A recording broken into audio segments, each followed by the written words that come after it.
Single dad's daughter, shared her lunch. With billionaire's daughter, friendship changed lives. When a little girl split her sandwich with the richest kid in school, no one expected it to spark a battle between two fathers and uncover a truth that would change both families forever.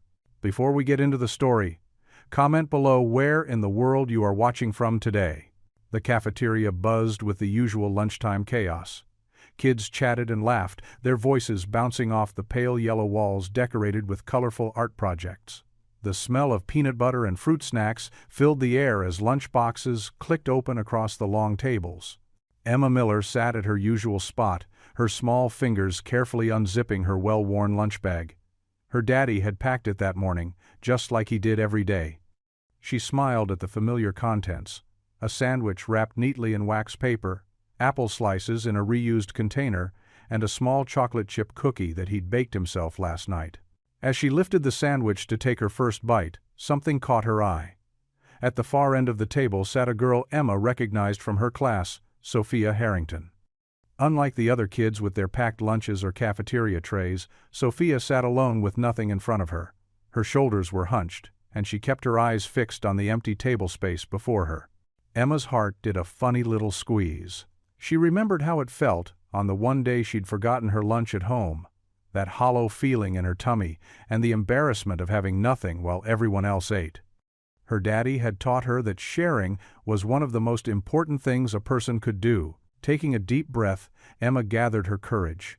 She picked up her lunch and walked over to where Sophia sat alone.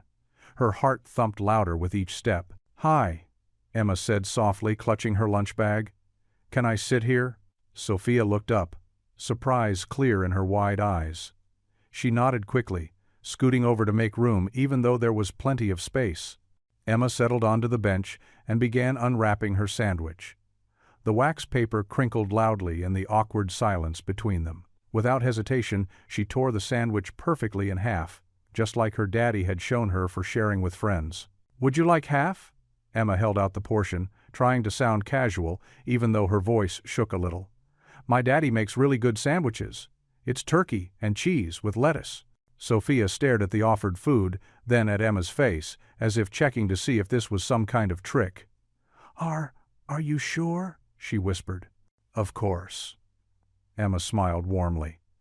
"And I have apple slices too. We can share those." Sophia carefully accepted the sandwich half, her movements delicate and uncertain. "Thank you," she said so quietly, Emma almost didn't hear it. Mrs. Peterson, the lunch monitor, watched from her post by the wall. Her eyebrows rose as she observed the unexpected interaction between the two girls. Everyone knew about the Harringtons. They lived in the biggest house in town, and Sophia usually kept to herself. Emma opened her container of apple slices and placed it between them. "These are really crispy. Daddy always cuts them just right so they don't get brown." Sophia took a small bite of the sandwich, and her eyes lit up. "This is really good," she said, her voice gaining a little strength. "I know, right?" Emma grinned. "Daddy says the secret is putting the lettuce between the cheese and the bread so it doesn't get soggy." A tiny smile appeared on Sophia's face. "My cook never makes sandwiches like this." "You have a cook?" Emma's eyes widened with interest rather than judgment. "That's different. What kind of food do they make?" Sophia relaxed slightly, reaching for an apple slice. "Lots of fancy stuff, but sometimes I just want normal food, you know?" "Well, you can share my lunch any time," Emma declared, breaking her cookie in half and offering part to Sophia. "Daddy always packs extra, just in case." The girls munched their shared lunch, the initial awkwardness melting away. Emma told Sophia about how her daddy taught her to bake cookies, and Sophia shared stories about her massive backyard with its garden maze. "I got lost in it once," Sophia giggled, covering her mouth with her hand. "The gardener had to come find me." Emma laughed too, her eyes crinkling. "That sounds like fun, though. The most exciting thing in my backyard is the tire swing Daddy made." "A tire swing?" Sophia leaned forward, interested. "I've never been on one. They're the best. You can spin really fast or swing really high." Emma demonstrated with her hands, making whooshing noises that made Sophia giggle again. At the next table, Mrs. Peterson and Mrs. Thompson, the third-grade teacher, exchanged meaningful glances. They'd never seen Sophia Harrington laugh like that before. The lunch period flew by as the girls chatted. They discovered they both loved drawing and had the same favorite color, purple. They both thought math was hard but liked reading time, especially stories about animals. When the bell rang for recess, both girls jumped, surprised by how quickly time had passed. They gathered their things, Emma carefully tucking her empty containers back into her lunch bag. "Want to play at recess?" Emma asked hopefully, as they walked toward the playground doors. Sophia's whole face brightened. "Really? I usually just walk around by myself." "Not anymore," Emma declared with the confident certainty only an 8-year-old could muster. "We can play whatever you want." The girls spent recess making up stories about being explorers, discovering magical creatures in the playground equipment. Sophia turned out to have an amazing imagination, inventing detailed fantasies about each creature they encountered. When the final bell rang, signaling the end of recess, Emma turned to her new friend. "Want to sit together at lunch tomorrow too?" "You'd want to?" Sophia asked, hope and uncertainty mixing in her voice. "Of course. You're fun to talk to, and Daddy always says good friends are the best thing in the whole world." Sophia's smile could have lit up the darkest room. "Okay, see you tomorrow, Emma." "Bye, Sophia," Emma waved as they headed to their separate classroom lines. She couldn't wait to tell her daddy about her new friend. He always said that sharing your lunch could lead to sharing your heart, and Emma was starting to understand exactly what he meant. The afternoon sun cast long shadows across the elementary school parking lot as Daniel's faded blue pickup truck rumbled to a stop. He drummed his weathered fingers on the steering wheel, scanning the crowd of children spilling out of the building's double doors. His face softened when he spotted Emma, her dark ponytail bouncing as she skipped down the concrete steps. "Daddy!" Emma called out, waving enthusiastically. Her backpack, decorated with rainbow patches she'd picked herself, swung from side to side as she ran to the truck. Daniel leaned across the seat to push open the passenger door.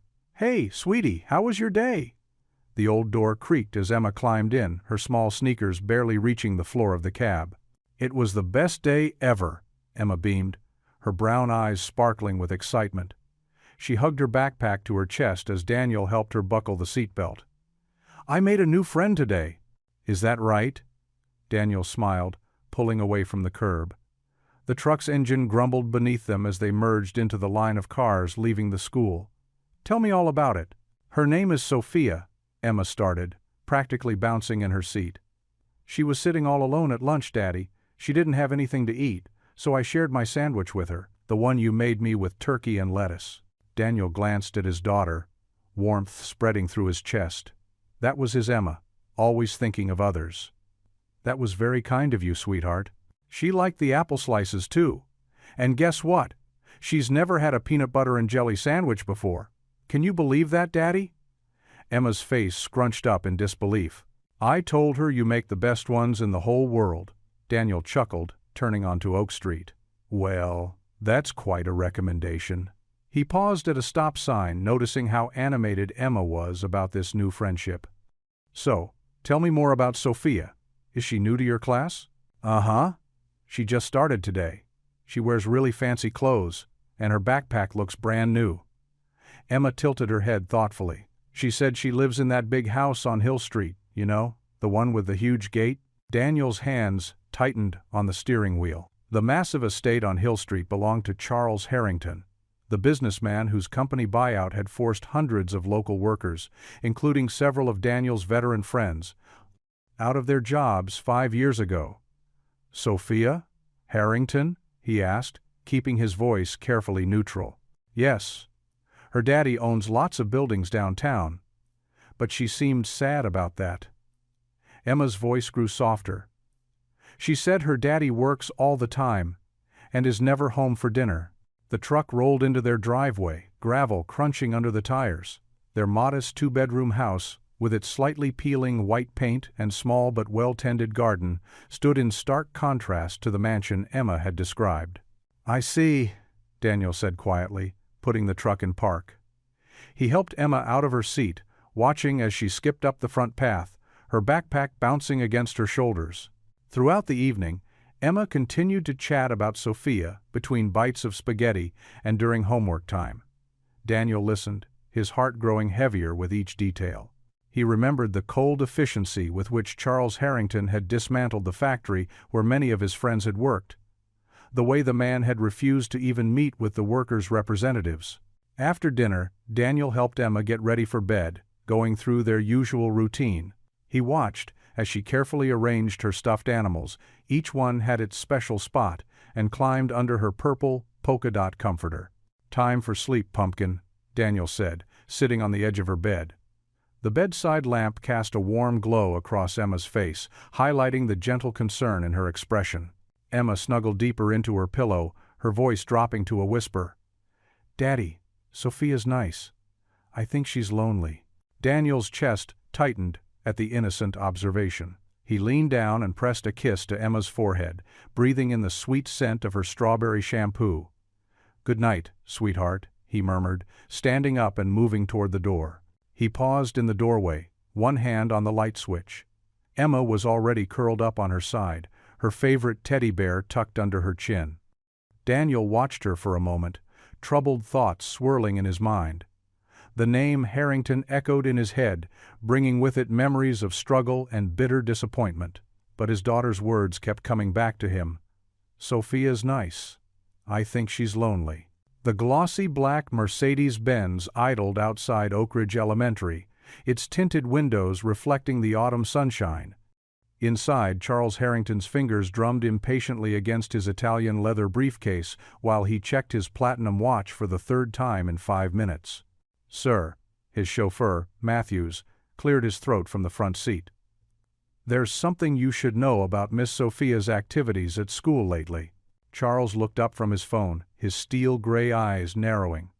"Go on. She's been spending her lunch periods with." Matthews hesitated, choosing his words carefully. "A girl from a rather modest background. The daughter of a local handyman, I believe." The corners of Charles's mouth tightened almost imperceptibly. He set his phone down, his jaw clenching. "And why wasn't I informed of this sooner? It only began yesterday, sir. The staff mentioned the girl shared her lunch with Miss Sophia." Charles's frown deepened. "Shared lunch? Like some sort of charity case?" The very thought made his stomach turn. The Harringtons didn't accept handouts. They were the ones who gave them. "Where are they now?" he demanded. Matthews gestured toward the playground. "By the swings, sir." Charles turned his attention to the playground, where children in various states of dishevelment ran and played. It took him only moments to spot Sophia's pristine uniform and perfectly braided hair. She was sitting on a swing next to a girl in well-worn jeans and a simple t-shirt that had clearly seen better days. His first instinct was to march over there and end this inappropriate association immediately. But something made him pause. Through the window, he could hear Sophia's laughter, clear and genuine, carrying across the playground like wind chimes in a summer breeze. When was the last time he'd heard her laugh like that? He watched as the other girl, Emma, according to Matthews, demonstrated how to pump her legs to swing higher. Sophia copied her movements, somewhat awkwardly at first, but soon both girls were soaring through the air, their delighted squeals mixing together. Sophia's face was flushed with joy, her usual reserved demeanor nowhere to be seen.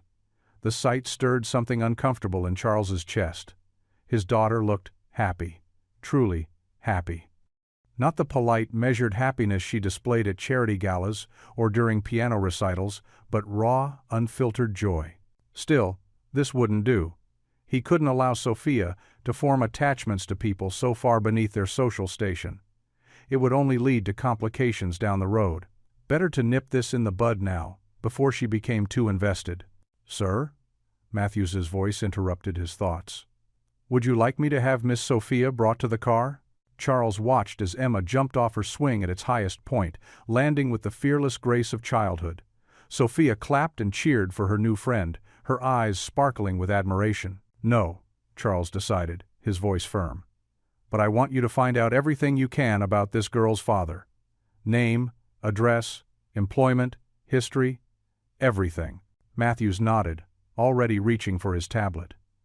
"Of course, sir. Preliminary information suggests her father is Daniel Miller. Single parent, former military veteran.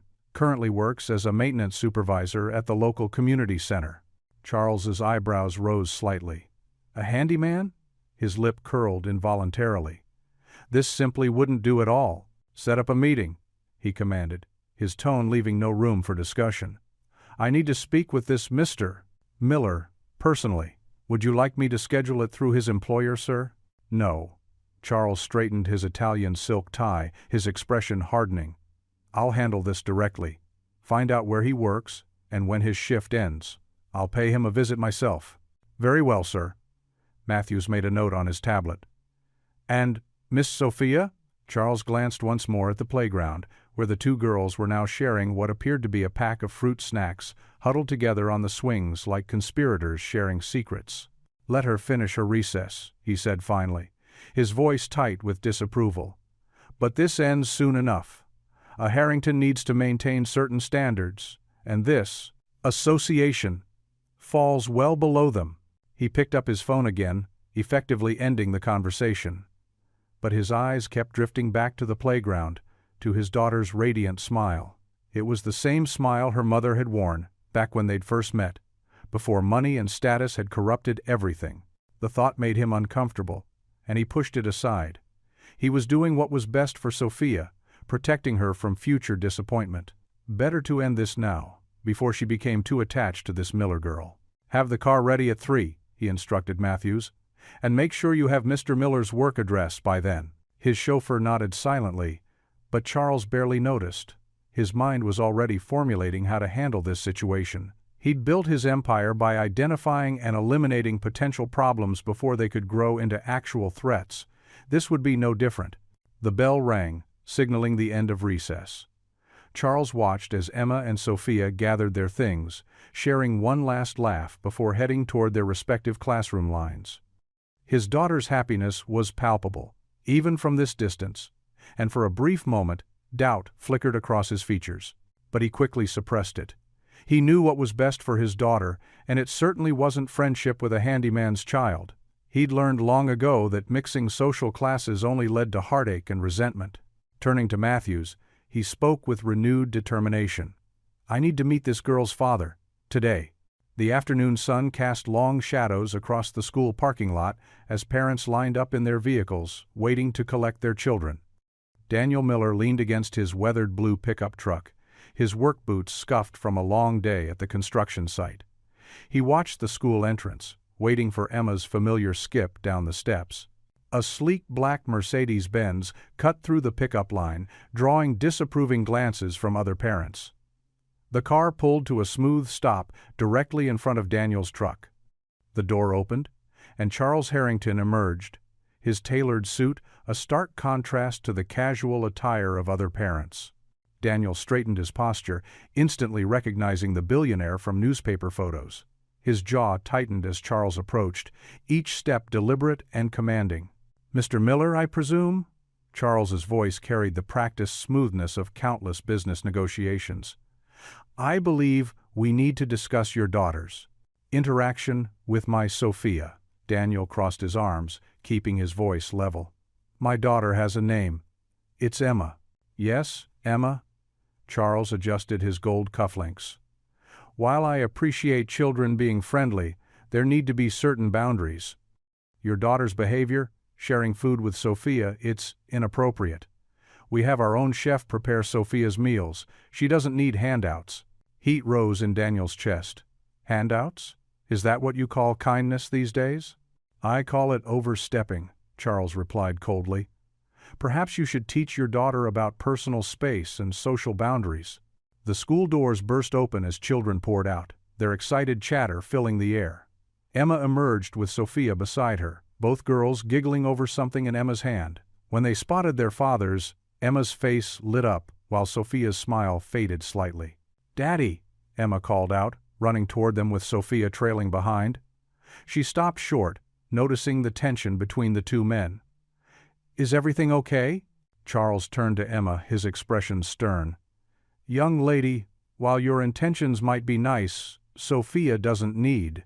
I just wanted to share, Emma interrupted softly, looking up at Charles with clear, honest eyes.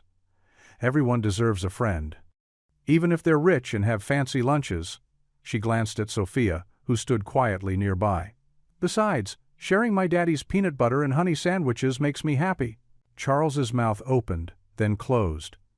The simplicity of Emma's words seemed to catch him off guard, like a complex business problem solved with childlike logic. Daniel placed a protective hand on Emma's shoulder, but his daughter wasn't finished. And Sophia told me she likes how the honey makes little gold spots in the sunlight, Emma continued. Just like your fancy watch, Mr. Harrington, see? She held up her own sandwich, wrapped in wax paper, demonstrating how the honey caught the afternoon light. Something flickered across Charles's face, surprise, perhaps even a touch of shame. He looked at Sophia, who was studying her expensive shoes. Is this true, Sophia? Charles asked, his voice softer than before. Sophia nodded without looking up. Emma's sandwiches taste like home, Daddy. The word home seemed to hit Charles like a physical blow. He straightened his tie, a nervous gesture that betrayed his unsettled state. I see. Charles cleared his throat. Well then, I should.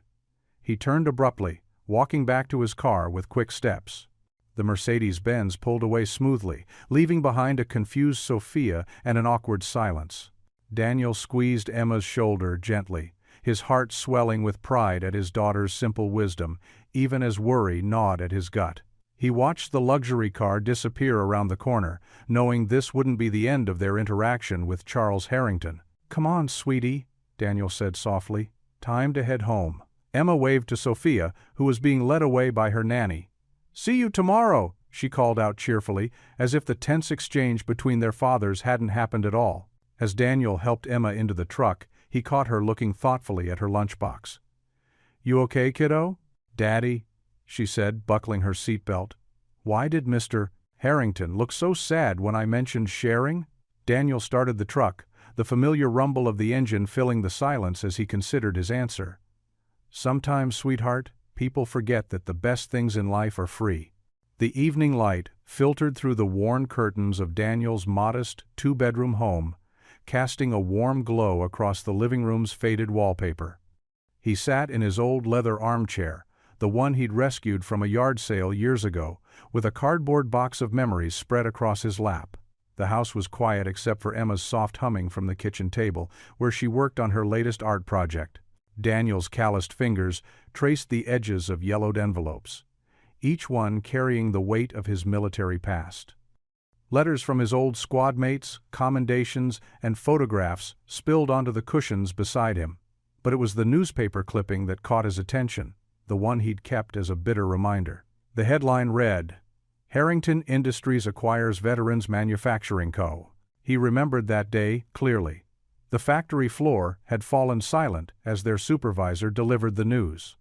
3 generations of skilled workers, many of them veterans like himself, had built that company from nothing. They'd created quality products, supported their families, served their community. But Charles Harrington had seen only numbers on a spreadsheet.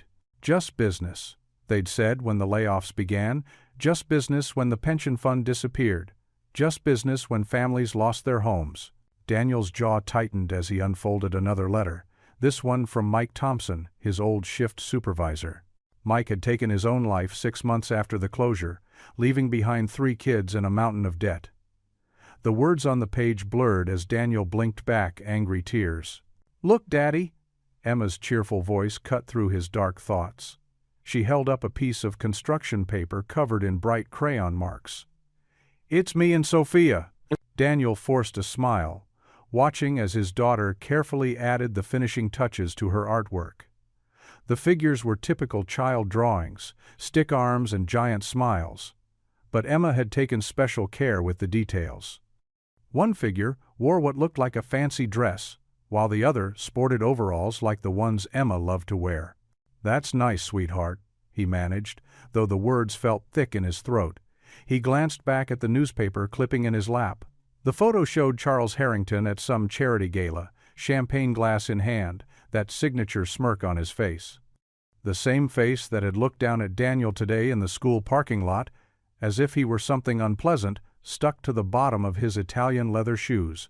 Emma's small feet patted across the worn carpet as she made her way to the refrigerator. She stood on tiptoes, reaching up with a piece of scotch tape to secure her drawing.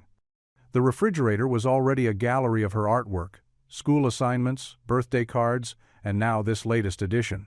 Daniel pushed himself out of the chair, his knees protesting slightly. The box of letters shifted, sending papers cascading to the floor. As he bent to gather them, a photograph slipped free from its envelope.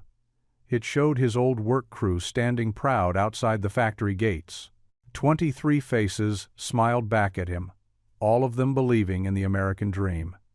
Now half of them had left town searching for work, while others scraped by on whatever jobs they could find. "Where does Sophia live, Daddy?" Emma asked, arranging the magnets around her drawing just so. "Up on Highland Hill," Daniel replied, his voice tight, "in that big white house with the gates. The same house that could probably fit 6 of their modest homes inside it. The same gates that kept people like them out, except when Harrington needed cheap labor for his lawn care or household repairs." "It must be lonely up there," Emma mused, stepping back to admire her handiwork. "That's why she needs a friend." Daniel stared at the drawing. 2 little girls holding hands, a yellow sun beaming down on them. Emma had drawn hearts floating around their heads, and beneath them she'd written in her careful second-grade handwriting, "Best friends forever." His daughter's innocent wisdom often stopped him short. Here he was, drowning in old grievances, while she saw only another little girl who needed friendship. But he couldn't shake the memory of those dark days after the factory closed, of watching his savings dwindle while searching for work, of explaining to a 4-year-old Emma why they had to move to a smaller house, why they couldn't afford new shoes just yet. The box of letters seemed heavier as he returned it to its shelf in the hall closet. Each envelope held another story of lives upended by Charles Harrington's business decisions. The man probably never lost a minute's sleep over it, never had to explain to his daughter why dinner was just soup and crackers again. Daniel walked back to the kitchen, where Emma was now setting the table for their simple dinner of spaghetti and garlic bread. The drawing caught the last rays of sunlight coming through the window, making the crayon colors glow. 2 little girls, one rich, one poor, holding hands across the divide that separated their worlds. He sighed deeply, the sound carrying all the weight of his memories and fears. Emma looked up at him, her face bright with innocence and hope. The same hope he'd once had, standing outside those factory gates. The same hope that Charles Harrington had crushed with a single signature on a merger document.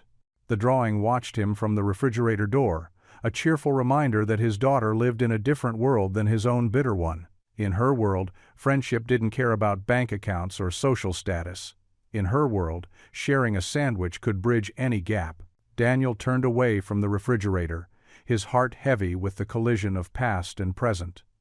The old wounds still ached, but Emma's simple kindness challenged his hardened perspectives. The drawing remained on display, a bright splash of color against the white refrigerator door, asking questions he wasn't ready to answer. The school hallway buzzed with the usual midday chatter as Miss Thompson, the 3rd-grade teacher, watched Sophia and Emma huddled together during indoor recess. Their heads bent close, sharing secrets and giggles. They seemed oblivious to their different backgrounds. The sight warmed her heart, but also made her nervous about the phone calls she needed to make. "Mr. Miller?" she said, when Daniel answered his work phone. "This is Miss Thompson from Cedar Grove Elementary." "Nothing's wrong," she added quickly. "Sophia Harrington has asked to visit Emma after school. I wanted to check if that would be okay with you." There was a long pause on the line. Daniel's hand tightened around his wrench as he glanced at the car he was working on. Well, that's..." He thought of Emma's bright face when she talked about her new friend. "Let me think about it." The call to Charles Harrington's office went through several assistants before reaching him. "Mr. Harrington, your daughter has requested to visit her friend Emma's house after school today." Charles sat straighter in his leather chair, frowning at the Manhattan skyline through his office window. The Miller girl? His first instinct was to refuse, but something made him hesitate. Maybe it was the memory of Emma's honest words about friendship, or perhaps the rare sound of Sophia's laughter he'd heard in the schoolyard. "I'll need the address. I'll pick her up myself." By afternoon, both fathers had agreed, though for very different reasons. Daniel wanted to give Emma the friendship she clearly cherished, while Charles claimed he needed to assess the situation personally. Daniel's old pickup truck rumbled into their driveway, followed by a sleek black car that looked startlingly out of place in their modest neighborhood. Emma bounced out of the truck, pulling Sophia by the hand. "Come on! I want to show you my room!" Sophia's eyes widened as she took in the small white house, with its slightly crooked mailbox and flower beds full of cheerful marigolds. It was so different from her father's penthouse or their summer mansion. The screen door creaked as they entered, and the smell of something wonderful filled the air. "I'm making spaghetti and meatballs," Daniel called from the kitchen. "You girls wash up first." Sophia followed Emma to the bathroom, fascinated by the rubber duck collection on the windowsill and the colorful hand towel with embroidered butterflies. "Your house feels so cozy," she said, choosing her words carefully. "Daddy says a house needs to be lived in to be a home," Emma replied, matter-of-factly. "Come see my room." Emma's bedroom was an explosion of color and creativity. Paper chains hung from the ceiling, and drawings covered one wall in a makeshift art gallery. Her bed had a patchwork quilt that her grandmother had made, and stuffed animals occupied every available surface. "You have so many toys," Sophia exclaimed, touching a worn teddy bear. Emma shrugged. "Most of them are from yard sales or my cousins. But Daddy fixes them up when they're broken. He can fix anything." In the kitchen, Daniel worked on dinner, listening to the girls' chatter and laughter drifting down the hallway. He heard them playing with Emma's extensive collection of second-hand Barbies, creating elaborate stories about princesses who rode motorcycles and fought dragons. "Girls," he called, "want to help make garlic bread?" They rushed into the kitchen, where Daniel had already set up 2 little step stools. He showed them how to spread butter on the bread slices and sprinkle garlic powder. Sophia watched in amazement as Daniel demonstrated, then tried it herself. "I've never cooked before," she admitted quietly. "Well, you're doing a great job now," Daniel encouraged, noting how carefully she spread the butter, her tongue sticking out in concentration. The kitchen filled with warmth and the aroma of garlic and tomato sauce. Daniel taught them how to test if spaghetti was ready by throwing a piece at the wall. It stuck, and both girls erupted in giggles. They set the table together, Sophia learning where the forks went, while Emma proudly arranged napkins in triangles like Daniel had taught her. When Charles arrived precisely at 6:30 p.m., he found them all at the kitchen table. The scene before him made him pause in the doorway. Sophia sat there, marinara sauce on her chin, twirling spaghetti with more joy than he'd seen in years. Emma was teaching her the proper way to slurp a noodle, and Daniel was pretending not to notice their messy eating habits. "Daddy," Sophia called out, her face lighting up. "Mr. Miller taught us how to cook. Well, kind of. We made garlic bread." She held up a piece proudly. "Want to try some?"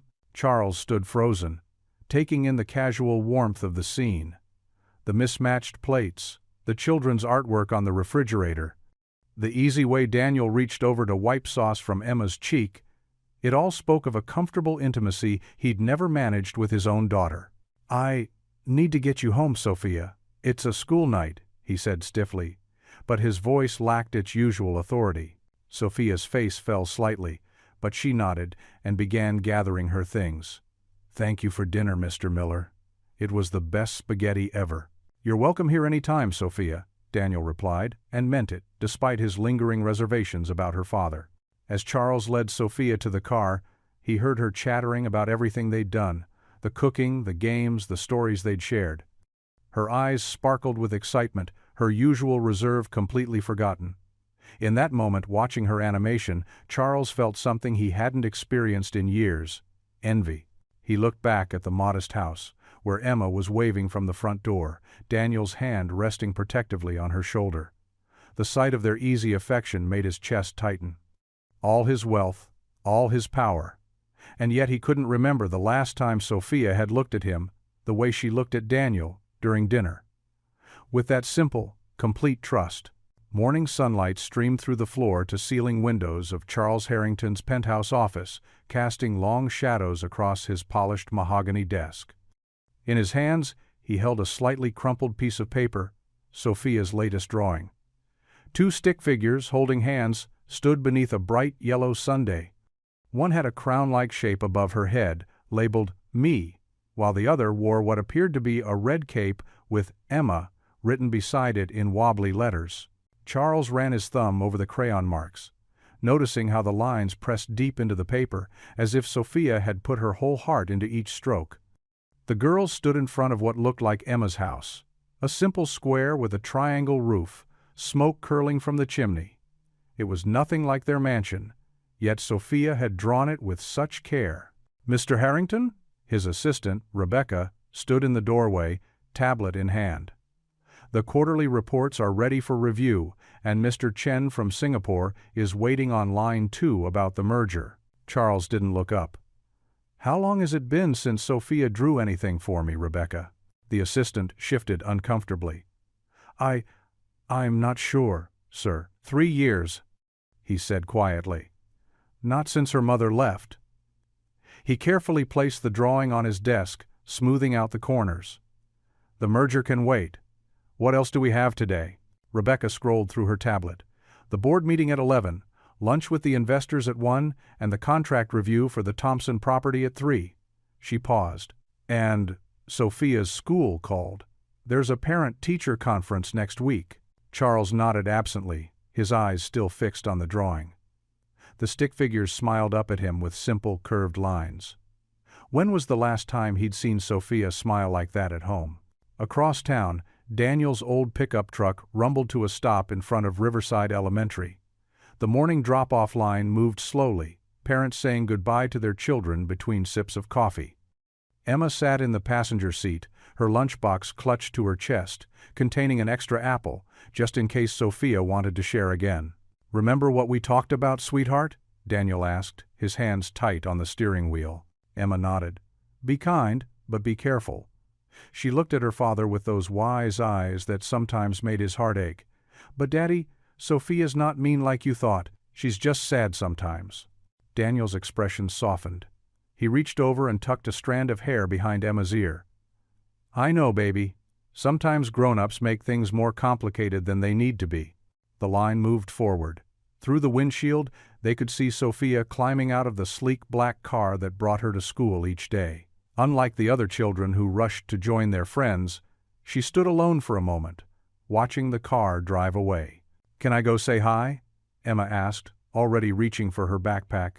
Daniel hesitated, then nodded. "Go on. Have a good day, sweetie." Emma scrambled out of the truck, her ponytail bouncing as she ran to meet her friend. The two girls immediately linked arms, heading toward the school entrance. Daniel watched them go, noticing how Sophia seemed to stand taller when Emma was near. Throughout the morning, the girls found ways to communicate despite being in different classes. They passed notes during bathroom breaks, shared secret smiles in the hallway, and counted the minutes until recess. Their teachers noticed, but said nothing. There was something touching about the unlikely friendship between the billionaire's daughter and the veteran's child. At recess, they claimed their usual spot under the big oak tree. Emma pulled out her book of fairy tales, the one her mother had given her before she passed away. The pages were worn from countless readings, but Sophia treated it like a treasure when Emma handed it to her. "This is my favorite part," Emma said, pointing to an illustration of a princess sharing her bread with a poor village girl. "See? They become best friends even though one lives in a castle." Sophia traced the picture with her finger. "Like us?" she asked softly. "Exactly like us," Emma beamed. "Except your house is way bigger than a castle." Sophia's smile faded a little.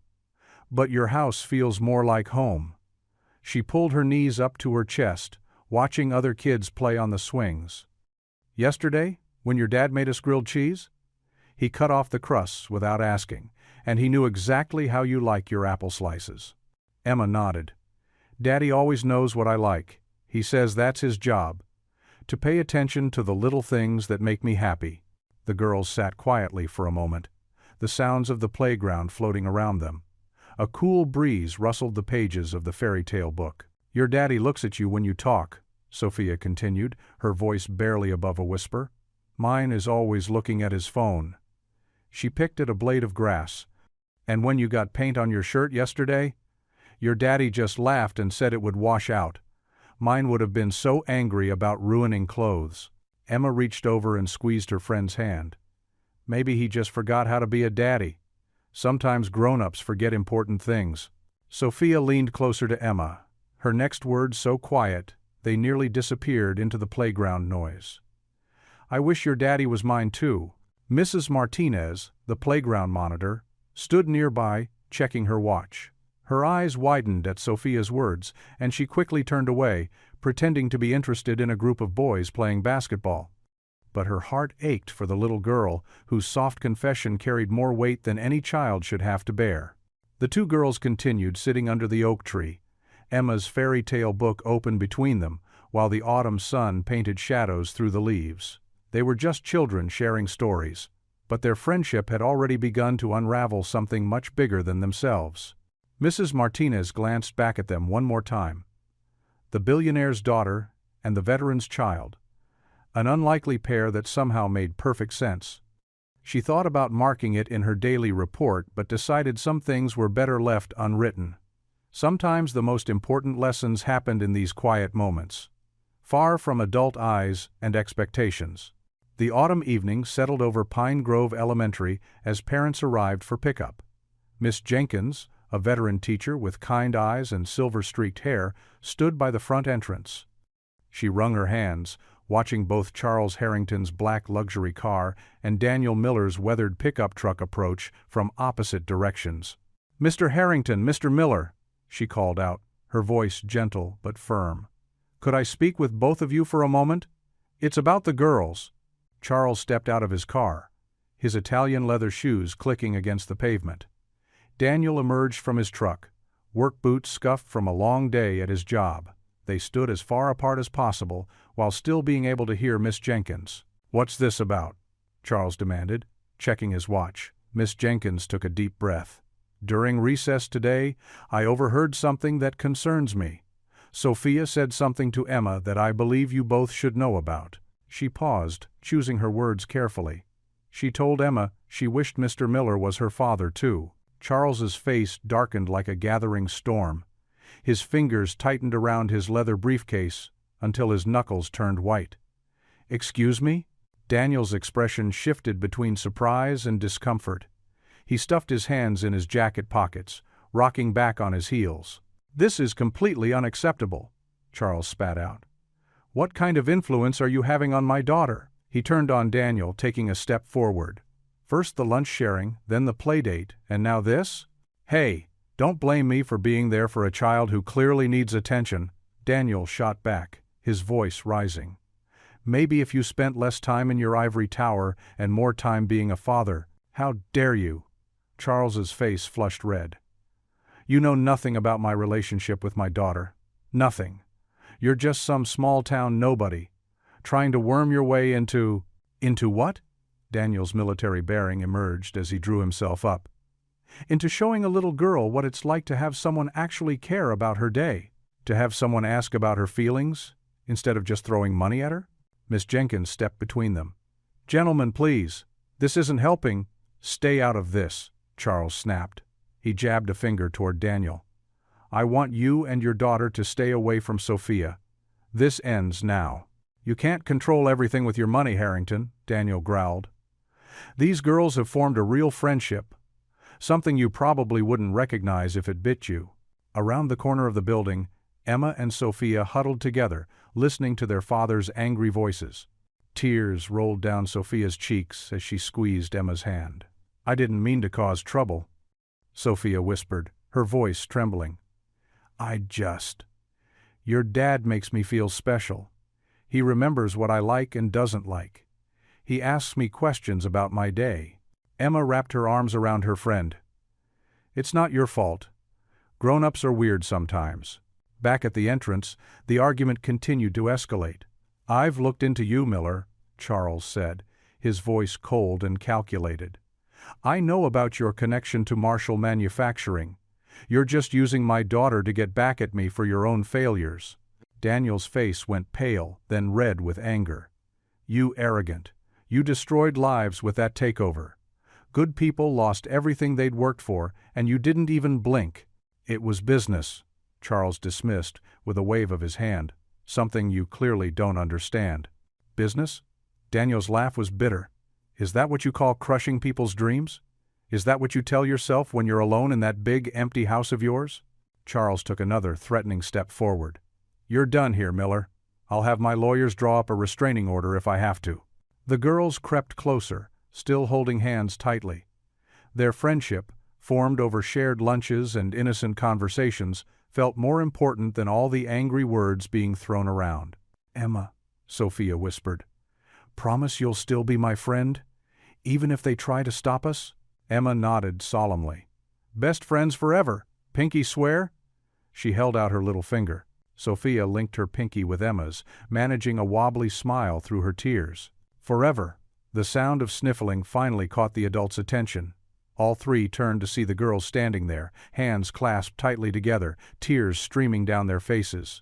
Sophia, get in the car, Charles ordered, his voice sharp. Emma, come here, honey, Daniel called, his tone gentler but still strained.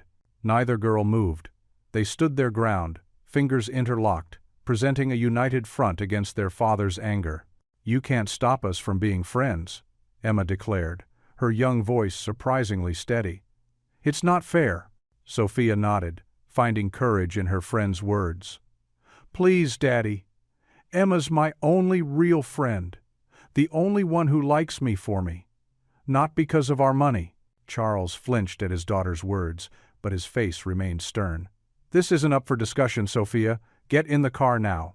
Mr. Harrington, Miss Jenkins interjected, perhaps we could schedule a proper conference to discuss this. The girls' friendship has been nothing but positive for both of them. Their teachers have noticed. I think we're done here, Charles cut her off. He strode forward and took Sophia's arm, gently but firmly, pulling her away from Emma. Daniel moved to Emma's side, placing a protective hand on her shoulder. Come on, sweetheart. Time to go home. The girls' fingers slowly slipped apart as their fathers led them in opposite directions. They both looked back over their shoulders, tears still falling. See you tomorrow? Emma mouthed silently. Sophia nodded, determination replacing sadness in her eyes. Miss Jenkins watched helplessly as the two families separated, Charles's car gliding away while Daniel's truck rumbled off in the other direction. The evening sun cast long shadows across the empty schoolyard, like bars between the two worlds that these little girls had so innocently tried to bridge. In both vehicles, two little girls sat in silence, each holding on to the same thought. Their friendship was worth fighting for, no matter what their fathers said. The battle lines had been drawn, but not between the girls. The real conflict lay in the hearts of two proud men, each believing he was protecting his daughter, neither realizing they were only building walls around the very love they sought to preserve. The Saturday morning sun streamed through Daniel Miller's kitchen window, casting warm patches of light across the worn linoleum floor. The small space filled with the sweet aroma of vanilla and melting chocolate chips as Emma and Sophia stood side by side at the counter, their faces dusted with flour. Like this, Sophia? Emma asked, carefully cracking an egg against the mixing bowl. She demonstrated the technique her father had taught her, gently tapping the shell and pulling it apart with both thumbs. Sophia watched in amazement. I've never cracked an egg before. Our cook always makes everything for us. Daniel stood nearby, supervising with a gentle smile. Would you like to try the next one? Sophia nodded eagerly, her dark ponytail bobbing. Daniel handed her an egg, and she mimicked Emma's movements, though with less confidence. The shell cracked awkwardly, dropping a few tiny pieces into the bowl. That's okay, Daniel reassured her, grabbing a spoon. We can fish those out. The important thing is you tried. He showed her how to use the broken eggshell to scoop out the fragments. Emma measured brown sugar, while Sophia stirred, both girls giggling as flour puffed up around them. Their matching aprons, one well-worn, one borrowed, were already spotted with dough and chocolate smudges. My dad never comes in our kitchen, Sophia said quietly, her eyes fixed on the mixing bowl. He says it's not proper for a Harrington to cook. Daniel exchanged a quick look with Emma before responding. Well, I think knowing how to make something with your own hands is one of life's greatest pleasures. Plus, he added with a wink, nothing tastes better than cookies you've made yourself. The girls worked together, taking turns adding ingredients. Daniel showed them how to level off measuring cups with the back of a knife and explained why they needed to cream the butter and sugar first. He kept his instructions simple and patient, praising their efforts no matter how messy. "Now comes the fun part," Daniel announced, pulling out a cookie scoop. "We need to make them all about the same size so they bake evenly." Emma demonstrated for Sophia, who struggled at first with the spring-loaded scoop. Her first few attempts resulted in misshapen lumps, but she persisted until they started looking more uniform.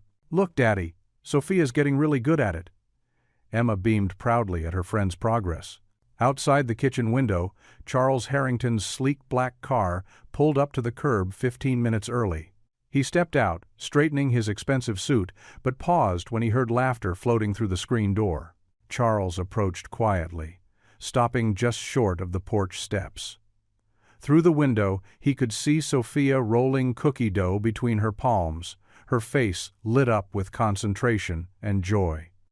Daniel stood behind the girls, showing them how to space the cookies evenly on the baking sheet. "Remember," Daniel was saying, "we leave room for them to spread out. Cookies need their space to grow, just like people do." Sophia nodded seriously, carefully placing her dough ball 2 inches from Emma's. "Is this right, Mr. Miller?" "Perfect," Daniel replied. "And you can call me Daniel, remember?" Charles watched as his daughter smiled. A real smile, not the polite one she usually wore at his business functions.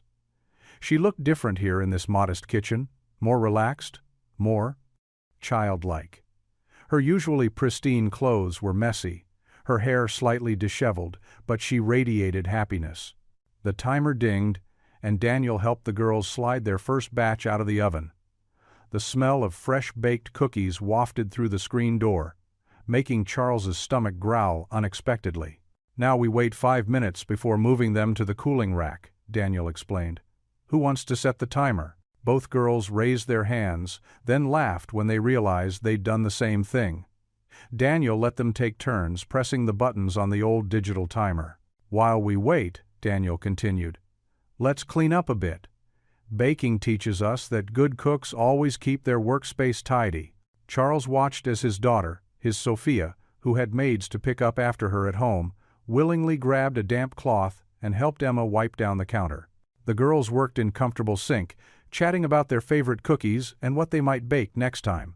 The scene before him seemed to blur slightly, and Charles realized he was seeing double too, remembering his own childhood kitchen. His mother teaching him to bake snickerdoodles before she got sick. He'd forgotten that memory entirely, buried it under decades of boardroom meetings and profit margins. When the timer beeped again, Daniel showed the girls how to properly transfer the cookies using a spatula. "Careful now, they're still hot." "They look just like the ones in the fancy bakery," Sophia exclaimed, pride evident in her voice. "Better," Emma declared. "Because we made them ourselves." Charles shifted his weight, and a floorboard creaked beneath his Italian leather shoes. He quickly stepped back, not ready to interrupt this moment. Through the window, he could see Daniel helping the girls arrange cookies on a plate, making sure each girl had an equal number to take home. "Can we do this again sometime?" Sophia asked, her voice carrying a note of hope that made Charles's chest tighten. "Of course," Daniel replied warmly. "You're welcome here any time, Sophia." Charles retreated to his car, sliding behind the wheel instead of signaling his driver. He needed these few minutes to compose himself, to push down the uncomfortable feelings rising in his throat. 5 minutes later, right on schedule, Sophia emerged from the house clutching a paper plate wrapped in foil. Emma followed her out, and the girls hugged goodbye as if they were parting for months instead of just the weekend. "Thank you for teaching me, Mr. Miller. I mean, Daniel," Sophia said formally, her ingrained manners returning as she approached the car. "You're a natural baker, Sophia," Daniel replied kindly. "Come back soon." Sophia climbed into the back seat, her face glowing with accomplishment. The plate of cookies sat carefully in her lap, and the smell of chocolate filled the car's leather interior. Charles pulled away from the curb, glancing in the rearview mirror at his daughter. She sat quietly, one finger tracing the edge of the foil-wrapped plate, lost in her own thoughts. The silence between them felt heavier than usual, weighted with things neither of them knew how to say. The small white church stood peacefully against the clear blue sky, its simple wooden steeple reaching toward heaven. Daniel's old truck pulled into the gravel parking lot, the familiar crunch of stones under tires mixing with the sound of church bells. Emma hopped out, wearing her best floral dress, while Sophia, who had spent the night after their baking adventure, smoothed down her expensive pale blue sundress. "Remember what I told you," Daniel said gently to Sophia. "Just be yourself. Everyone's welcome here." The morning air was crisp and clean as churchgoers made their way up the worn concrete steps. Daniel knew most faces, exchanging warm greetings with neighbors he'd known for years. Mrs. Peterson, the choir director, gave Emma her usual butterscotch candy. Mr. Johnson, who ran the hardware store, tipped his hat respectfully. "Good morning, Brother Miller," Pastor Matthews called out, his weathered face crinkling into a kind smile. His eyes landed on Sophia with gentle curiosity. "And who might this young lady be?" "This is Sophia, Emma's friend," Daniel explained, placing a protective hand on Sophia's shoulder. "She's joining us this morning." Inside, sunlight filtered through stained glass windows, casting rainbow patterns across the wooden pews. Emma led Sophia to their usual spot, third row from the front. The familiar scent of old hymnals and leather-bound Bibles filled the air as the girls settled in, shoulders touching. "I've never been to a church like this," Sophia whispered, looking around with wide eyes at the simple decorations and friendly faces. "It's so different." The piano started playing, and the congregation rose for the first hymn. Emma shared her hymnal with Sophia, pointing to each line as they sang. Daniel couldn't help but notice how Sophia's voice grew stronger with each verse, her initial hesitation melting away. Then a distinct murmur rippled through the congregation. Daniel turned to see Charles Harrington standing awkwardly in the doorway, looking severely out of place in his tailored suit. The whispers grew as people recognized the billionaire from newspaper photos and television appearances. Charles remained at the back, declining an usher's offer to find him a seat. He stood stiffly, arms crossed, looking more like a man enduring a business meeting than someone seeking spiritual comfort. His presence cast a shadow over the usually peaceful atmosphere. As the service continued, Daniel noticed how Charles watched Sophia intently. The man's expression was unreadable, but his eyes never left his daughter as she sang, prayed, and listened to the sermon alongside Emma. When the collection plate passed, Sophia placed a single dollar that Emma had given her, beaming with the simple joy of participating. After the final hymn, the congregation filed out into the bright sunshine for their usual social hour. Church members gathered in small groups, sharing news and planning potlucks, though many cast furtive glances at Charles. Daniel saw his opportunity and approached Charles, who stood alone near his luxury car. The contrast between them couldn't have been starker. Daniel in his clean but modest Sunday best, Charles in his $1,000 suit. "Your daughter seemed to enjoy the service," Daniel said, keeping his voice low. Charles's jaw tightened. "She shouldn't be here. This isn't our world." "Maybe that's exactly why she needs to be here," Daniel countered, feeling his frustration rise. "When was the last time you saw her smile like that?" "You don't have the right to question my parenting," Charles snapped, his corporate mask slipping. "You know nothing about our lives." "I know she's lonely," Daniel pressed, thinking of all the small signs he'd noticed. "I know she treasures every moment of normal childhood she gets with Emma." "When was the last time you baked cookies with her? Read her a bedtime story? Just sat and listened to her day?" Charles's face flushed with anger. "How dare you! I provide her with everything she could possibly need, the finest schools, the best opportunities." "Everything except your time," Daniel interrupted, his voice firm but controlled. "Everything except your attention. Everything except the love she's desperate for." "Love?" Charles scoffed, straightening his expensive tie. "Love doesn't pay for private tutors or secure her future. You can keep your small-town sentimentality, Mr. Miller. I have a legacy to protect." Before Daniel could respond, Sophia appeared at her father's side, her face glowing. "Daddy, did you see me singing? Emma taught me all the words." Charles's expression shifted, caught between his corporate mask and genuine surprise at his daughter's enthusiasm. "Yes. Well, It's time to go, Sophia. But I liked it here, Sophia said earnestly, looking up at her father. Everyone's so nice, and Pastor Matthews told such good stories. Can we come back next Sunday? For a moment, Charles seemed at a loss for words, his carefully constructed world of wealth and status challenged by his daughter's simple request. The morning sunlight caught the small cross pendant Sophia wore, a borrowed one from Emma, making it shine. We'll discuss it, Charles said finally, his voice lacking its usual authority. He opened the car door, gesturing for Sophia to get in. Thank you for letting me come, Mr. Miller, Sophia called out, waving to Emma who stood nearby. And thank you for the necklace, Emma. I promise to give it back tomorrow at school. As the expensive car pulled away, Daniel watched Emma wave until it disappeared around the corner. The gravel crunched under his feet as he turned back toward the church, where the last few congregants were saying their goodbyes. The late afternoon sun cast long shadows across Pine Grove Park, where the unlikely group had gathered after school. The autumn breeze rustled through the trees, sending golden leaves dancing around the playground equipment. Daniel and Charles sat stiffly on a weathered wooden bench, maintaining a careful distance between them, while Emma and Sophia played on the swings nearby. Daniel kept his eyes fixed on the girls, his work-worn hands clasped in his lap. He wore his usual faded jeans and flannel shirt, a stark contrast to Charles's immaculate business suit. Charles checked his phone every few minutes, his polished leather shoes tapping impatiently against the ground. "Higher, Emma! I want to touch the clouds," Sophia called out, her dark hair streaming behind her as she pumped her legs on the swing. Her private school uniform had collected bits of dust and leaves, but for once she didn't seem to care. Emma laughed, swinging beside her friend. "Just don't let go. Remember what happened last time?" She glanced at her father, remembering the scraped knee incident from last week. The two girls continued swinging for a while before slowing down. They jumped off and ran to the nearby climbing dome, their giggles carrying across the park. Daniel noticed how Sophia always looked to Emma for guidance, even in simple things like which bar to grab next. "Your company's quarterly report looked strong," Charles said suddenly, breaking the uncomfortable silence. His voice carried the practiced smoothness of countless business meetings. Daniel's jaw tightened. "I wouldn't know.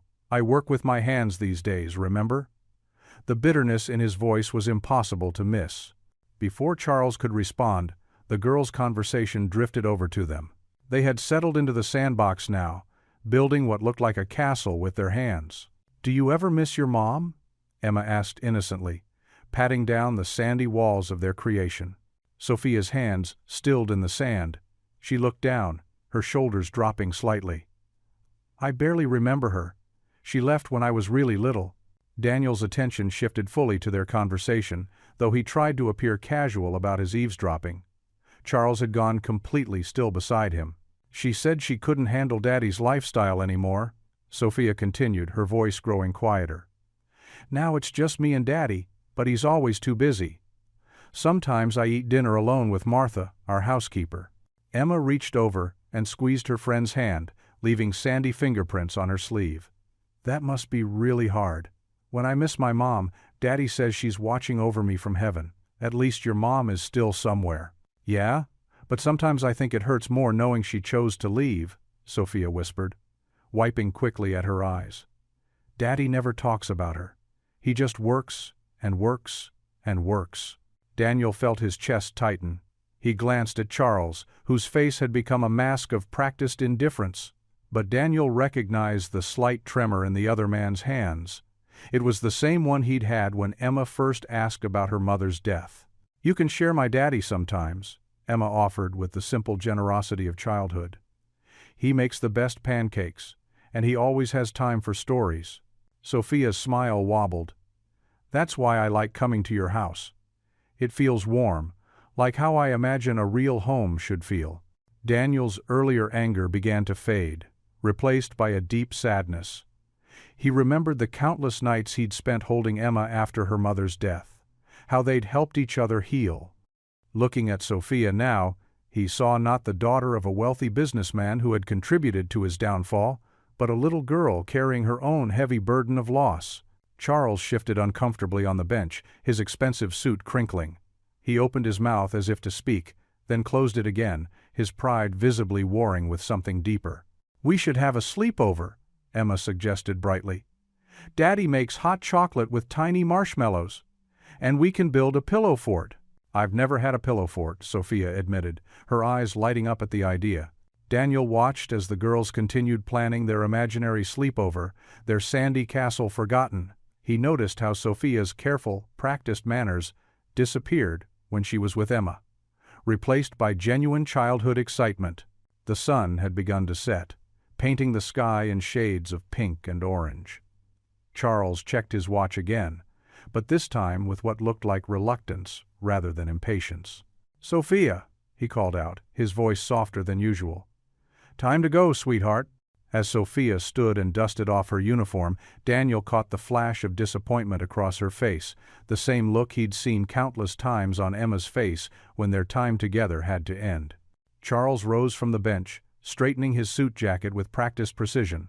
He glanced at Daniel, perhaps noticing the changed expression on the other man's face, but his own features remained carefully controlled. Pride kept him from acknowledging what they'd both overheard, from admitting any vulnerability in front of the man he considered beneath him. The girls hugged goodbye, Emma promising to save Sophia a seat at lunch tomorrow. As Charles led his daughter toward their waiting car, Daniel watched them go, his perspective forever altered by the simple, honest words of two children in a sandbox. The morning sunlight streamed through the school hallway windows, casting a warm glow on the freshly hung purple poster. "Spring Talent Night," it announced in big, sparkly letters. "Share your special gift with our community." Emma stood on her tiptoes, her nose almost touching the colorful paper. Her eyes lit up as she read the details, her mind already spinning with possibilities. Behind her, Sophia shifted from foot to foot, clutching her backpack straps. "We could do something together," Emma said suddenly, turning to face her friend. Her eyes were bright with excitement. "Like singing! Remember that song we always hummed during recess?" Sophia's eyes widened. "Really? You'd want to perform with me?" Her voice was soft, uncertain, but hope flickered across her face. "Of course. We could practice at my house. Daddy plays guitar, he could help us." Emma grabbed Sophia's hand, squeezing it encouragingly. Mrs. Martinez, their music teacher, approached with a warm smile. She'd been watching the girls read the announcement. "That's a wonderful idea, girls. You both have lovely voices in music class." "Do you really think so?" Sophia asked, her cheeks pink with pleasure. "Absolutely, Mrs. Martinez nodded. "And performing with a friend makes it less scary. Why don't you sign up right now?" Emma didn't hesitate. She grabbed the pen hanging from the bulletin board and wrote both their names in her careful third-grade handwriting. Sophia watched, her excitement growing with each letter Emma wrote. That afternoon, Sophia could barely contain herself as she climbed into her father's luxury car. Charles was typing on his phone, barely looking up as she settled in. "Father," Sophia began, her voice trembling slightly. "There's going to be a talent show at school. Emma and I want to sing together." She held her breath, watching his face carefully. Charles lowered his phone, his expression unreadable. "A talent show?" He raised an eyebrow. "Harringtons don't typically participate in such amateur events." Sophia's face fell, but she pressed on. "Please, Father. Emma's daddy is going to help us practice. He plays guitar." She twisted her hands in her lap, hope and fear battling in her chest. Charles frowned at the mention of Daniel, but something in Sophia's pleading eyes made him pause. It had been weeks since he'd seen such animation in her face. "When is this show?" he asked finally. 2 weeks from Friday," Sophia answered quickly. "Will you come watch?" After a long moment, Charles nodded stiffly. "I'll have my assistant clear my schedule." The smile that broke across Sophia's face was like sunshine after rain. The next few days established a new routine. After school, Charles's driver would drop Sophia at Emma's house for practice. Daniel had dusted off his old guitar, teaching the girls the melody of their chosen song, "This Little Light of Mine." In Daniel's modest living room, the girls stood side by side, giggling as they practiced. Daniel sat on his worn armchair, strumming his guitar patiently as they worked on their harmonies. "Remember to breathe," he'd remind them gently. "The song tells a story. You're just sharing it with friends." Emma and Sophia would nod seriously, then burst into giggles again when one of them hit a wrong note. Daniel watched them with warm eyes, noting how Sophia seemed to bloom in these moments, her usual reserve melting away. One Wednesday afternoon, as the girls practiced, neither of them noticed the black luxury car parked across the street. Inside, Charles sat rigid, his driver waiting silently. He'd left work early, intending to pick up Sophia himself, but something made him stop. Through the living room window he could see the scene clearly. Sophia's face was animated as she sang, her hands moving with the music. Emma stood beside her, their voices blending sweetly. Daniel guided them with gentle encouragement, his guitar providing steady support. Charles watched as Daniel paused the music to help Sophia with a difficult part. The veteran's patience, the way he spoke to her with such natural warmth, it stirred something uncomfortable in Charles's chest. "This little light of mine," the girls sang, their voices carrying faintly through the car's closed windows. "I'm gonna let it shine." Sophia's face glowed with joy, a joy Charles couldn't remember seeing in their perfectly decorated penthouse. She looked free, happy, the kind of happiness money couldn't buy. He watched as Daniel handed the girls cups of water during their break, watched as Sophia accepted it with a shy "thank you," the manners he'd drilled into her somehow softer, more genuine in this setting. "Let it shine, let it shine, let it shine." The girls' voices rose again, and Charles felt his throat tighten unexpectedly. He couldn't remember the last time he'd heard Sophia sing. Had she ever sung at home? The thought bothered him more than he wanted to admit. Through the window, he saw Daniel high-five both girls after they finished a perfect run-through. Sophia's delighted laugh carried across the street, clear and pure, like a bell. Charles sat there for several more minutes, watching his daughter shine in this simple, loving environment. Something shifted in his chest. Not quite regret, not quite envy, but a recognition of something valuable he'd somehow missed along the way. Finally, he signaled his driver to pull away. He'd send the car back for Sophia at the usual time. For now, he'd let her have this moment, let her shine in this warm little house with its second-hand furniture and abundance of love. As they drove away, the girls' voices followed him. "Hide it under a bushel? No, I'm going to let it shine." Charles closed his eyes, letting the melody echo in his mind, carrying him back to a time when things were simpler, when success meant more than just business deals and profit margins. In the quiet of the car, he allowed himself to feel the weight of all the moments he'd missed, all the songs he'd never heard his daughter sing. The late afternoon sun cast long shadows through the living room windows of Daniel's modest home. Sheet music lay scattered across the coffee table, and Emma sat cross-legged on the worn carpet, watching Sophia pace back and forth. They had been practicing their duet for hours, but something wasn't clicking. "I can't remember what comes after 'Reach for the Stars,'" Sophia mumbled, twisting the hem of her school uniform skirt. Her face flushed red with frustration, and her eyes began to glisten. "It's all wrong. I'm going to mess everything up." Emma started to speak, but Daniel, who had been quietly observing from the kitchen doorway, stepped forward. He carried 2 glasses of lemonade on a tray, ice cubes clinking softly against the glass. "Hey now," he said, setting the tray down. "Let's take a little break, okay?" His voice was gentle, the same tone he used when Emma had nightmares about her mother. Sophia shook her head, her shoulders trembling. "But the show is next week, and I keep forgetting everything." A tear slipped down her cheek. Daniel knelt beside her, his weathered hands steady as he offered her a tissue. "You know what helped me when I was nervous in the military?" Sophia looked up, sniffling. "What?" "We'd break things down into smaller pieces. Like building a house, you don't put up all the walls at once. You start with one brick at a time." He picked up the sheet music. "Let's just focus on one line. Just one." Emma scooted closer, taking Sophia's hand. "Yeah, like when Daddy taught me to ride my bike. Small steps?"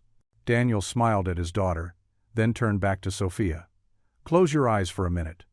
Take a deep breath. He demonstrated, and Sophia followed suit. Now, let's just think about that one line after "Reach for the stars." Don't sing it yet, just feel it.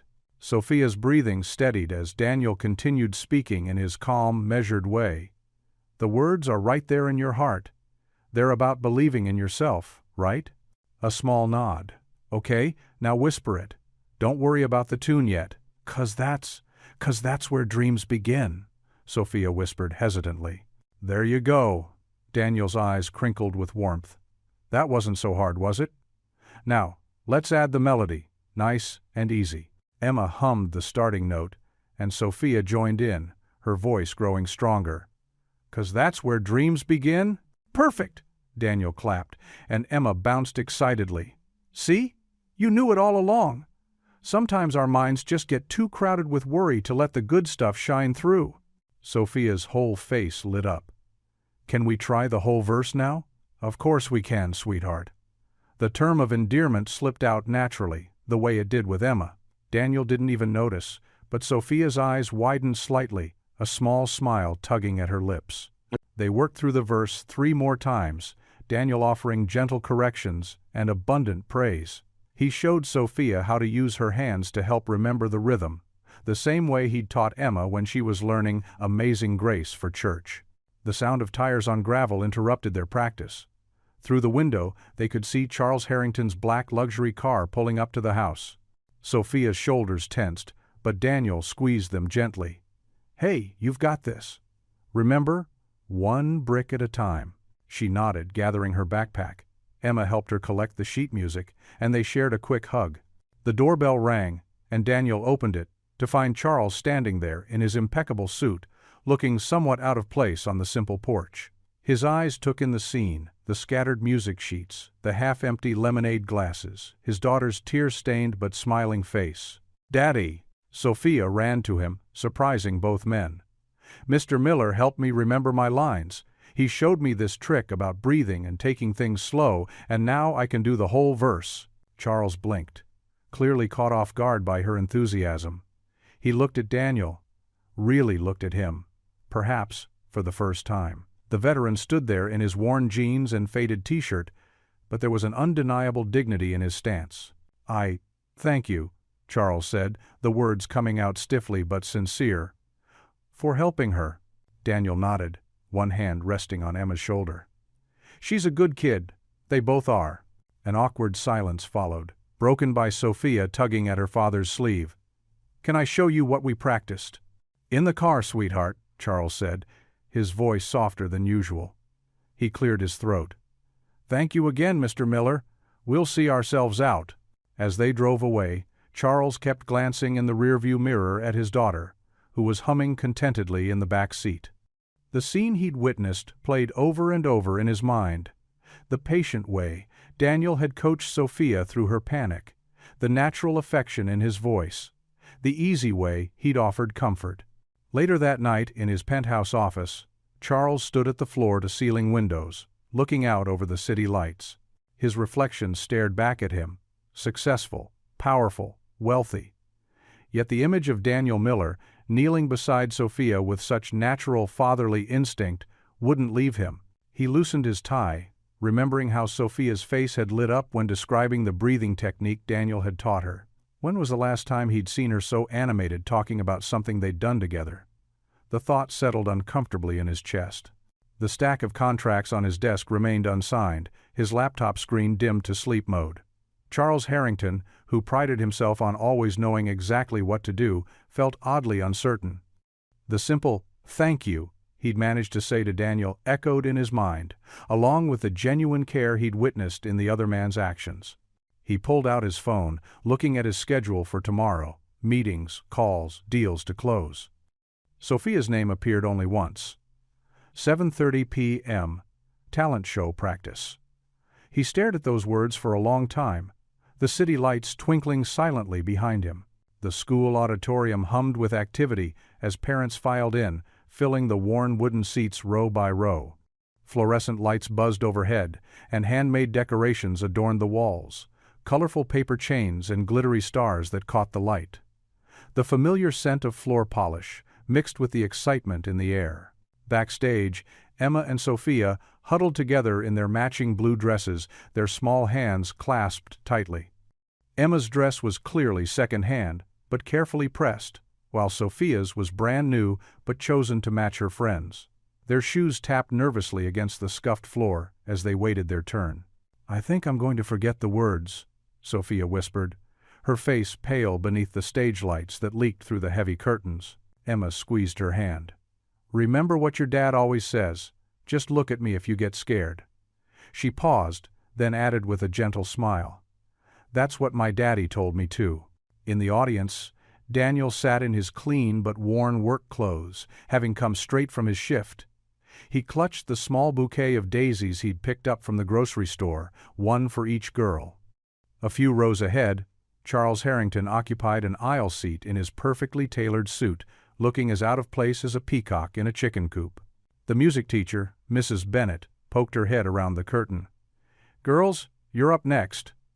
Her kind eyes crinkled at the corners as she adjusted Emma's slightly crooked hair ribbon. "Just like we practiced, okay?"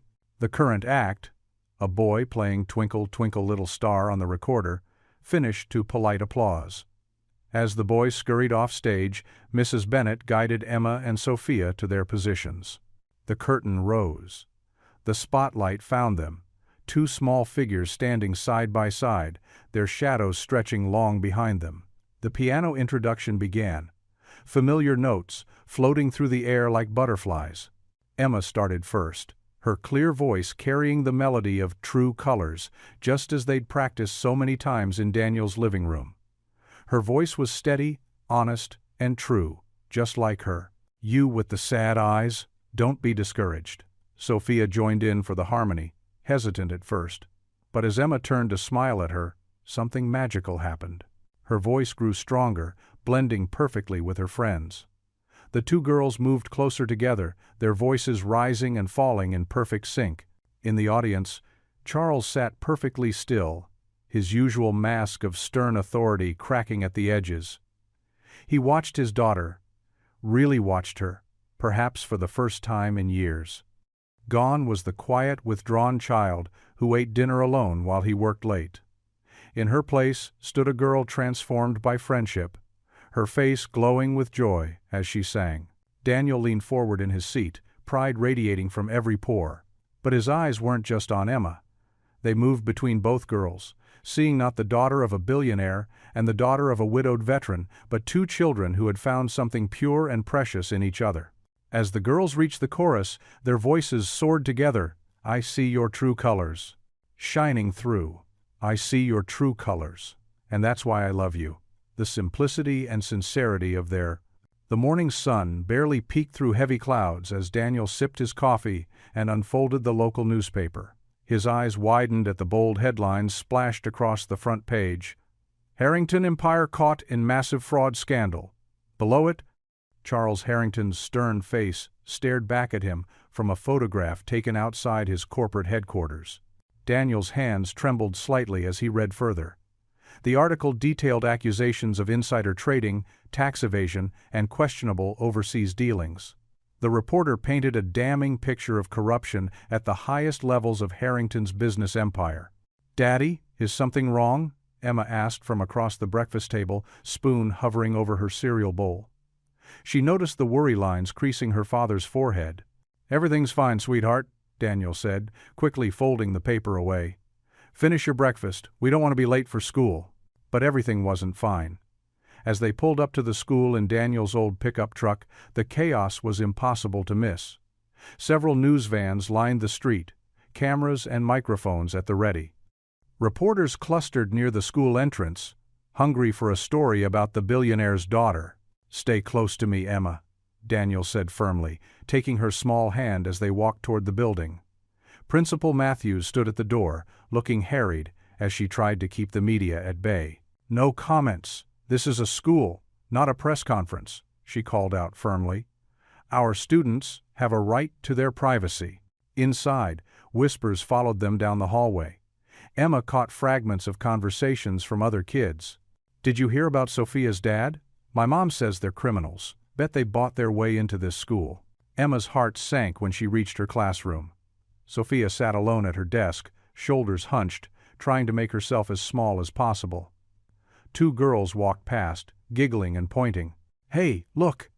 It's the billionaire's spoiled brat," one of them whispered loudly. Emma marched straight to Sophia's desk and sat down beside her friend. "Don't listen to them," she said firmly, squeezing Sophia's hand under the table. "They're just being mean because they don't know you like I do."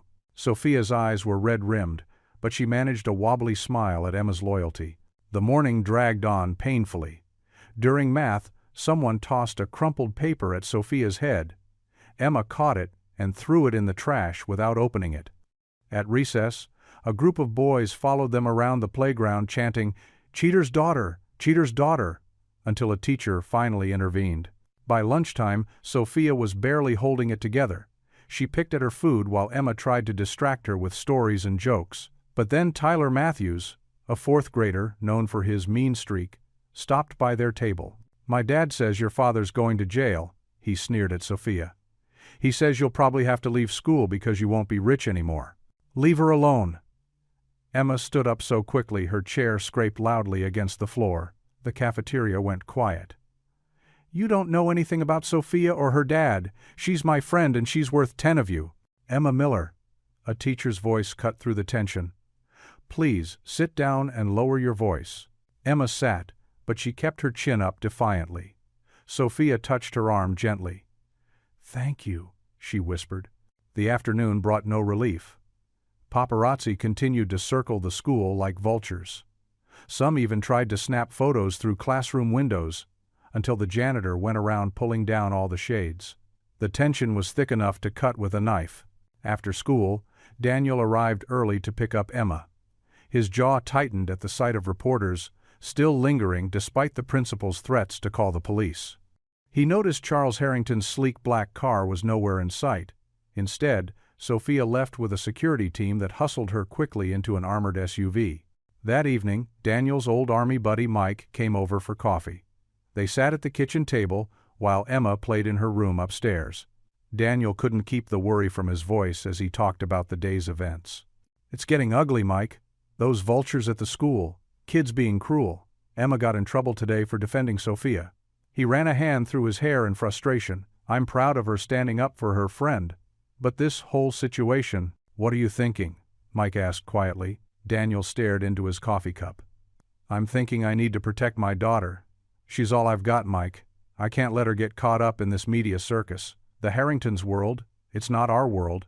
Never was." "So what will you do?" Upstairs, Emma froze in the hallway. She'd been heading down for a glass of water when she heard her father's voice drift up the stairs. "I can't let my girl get hurt in this mess," Daniel said heavily. "Maybe it's time to put some distance between us and the Harringtons." Emma's heart squeezed painfully in her chest. She thought about Sophia's face at school today, how lost and scared she'd looked. How much worse would it be if Emma abandoned her too? But before she could hear more, she crept back to her room, closing the door softly behind her. At that same moment across town, Charles Harrington stood in his home office, surrounded by ringing phones and urgent messages. His empire was crumbling, his reputation in tatters. But for once, his mind wasn't on business or damage control. Instead, he couldn't stop thinking about his daughter's tear-stained face when she'd come home from school. For the first time in years, he felt truly helpless. Not because of the scandal, but because he didn't know how to protect his little girl from the cruel fallout of his actions. The evening shadows stretched across Daniel's small living room as he sat Emma down on their worn but comfortable couch. Her bright eyes looked up at him trustingly, still glowing from her afternoon, playing with her best friend. His heart felt heavy, knowing he was about to dim that light. "Sweetheart," Daniel began, his voice gentle but firm, "we need to talk about Sophia." Emma's smile faltered slightly. "What about her, Daddy?" Daniel ran a hand through his hair, struggling to find the right words. "With everything that's happening with Mr. Harrington right now, I think it might be best if we take a little break from the playdates." Emma's face crumpled instantly. "But why? Sophia didn't do anything wrong." "I know, baby. I know she didn't." Daniel reached for her small hand, but Emma pulled away, tears already forming in her eyes. "It's complicated. There are reporters everywhere, and people are saying mean things. So what?" Emma's voice rose, thick with emotion. "You always tell me to stand by my friends when they need help. You said that's what brave people do." The words hit Daniel like a physical blow. He watched as tears spilled down his daughter's cheeks, her small shoulders shaking. "Please, Daddy," she begged, hiccuping between sobs. "Please, don't make me stop being her friend. She needs me more now." Daniel felt his resolve wavering as Emma threw herself into his arms, crying harder. "She's my best friend, Daddy. Please." The phone rang, cutting through their emotional moment. Emma immediately jumped up, wiping her eyes. "That's probably Sophia. We were supposed to talk about our science project." Before Daniel could stop her, Emma had grabbed the cordless phone. "Hello?" The sound of crying came through the speaker so loudly that Daniel could hear it from where Saturday, "Emma?" Sophia's voice was barely recognizable through her sobs. "Emma, everyone hates me now." Emma's own tears started flowing again as she clutched the phone. "I don't hate you. I'll never hate you. My dad says people might be mean to you because of me," Sophia choked out. "I don't want you to get hurt, but I don't want to lose you. You're the only real friend I've ever had." Daniel watched as his daughter sank to the floor, phone pressed to her ear, both girls crying together. His chest tightened at the pure anguish in their young voices. In the Harrington mansion across town, Charles stood frozen in Sophia's doorway, watching his daughter curl into a ball on her bed as she spoke to Emma. Her words pierced through his carefully constructed walls. "Nobody talks to me at school anymore," Sophia whispered into the phone. "They say my dad is a bad man. They say I'm spoiled and fake. I feel so alone." "You're not alone," Emma's voice crackled through the speaker. "You're not, Sophia? I'm here." Charles leaned against the doorframe, the weight of guilt nearly bringing him to his knees. For the first time, he truly saw the cost of his actions, not in dollars and cents, but in his daughter's tears. Back in the Miller home, Emma's voice grew more desperate. "Daddy says we need to take a break, but I won't. I won't abandon you, Sophia. Best friends don't do that." Daniel felt each word like a knife to his heart. He watched Emma press her face into the carpet, shoulders heaving with sobs as she listened to Sophia's response. "But what if they make you stop?" Sophia cried. "What if they keep us apart? Then we'll figure something out," Emma insisted through her tears. "Remember what we promised? Friends forever, no matter what." The girls continued crying together, their young hearts breaking over a situation far beyond their control or understanding. Daniel sat motionless on the couch, torn between his protective instincts and the knowledge that he was causing his daughter deep pain. Finally, after what seemed like hours but was probably only 20 minutes, the girls had to say goodbye. Emma's voice was hoarse from crying as she whispered, "I love you, Sophia. You're my best friend." "I love you too," Sophia's broken voice replied. "Please don't forget me." When Emma hung up the phone, she wouldn't look at her father. Instead, she walked slowly to her room, her small frame weighted down with sadness.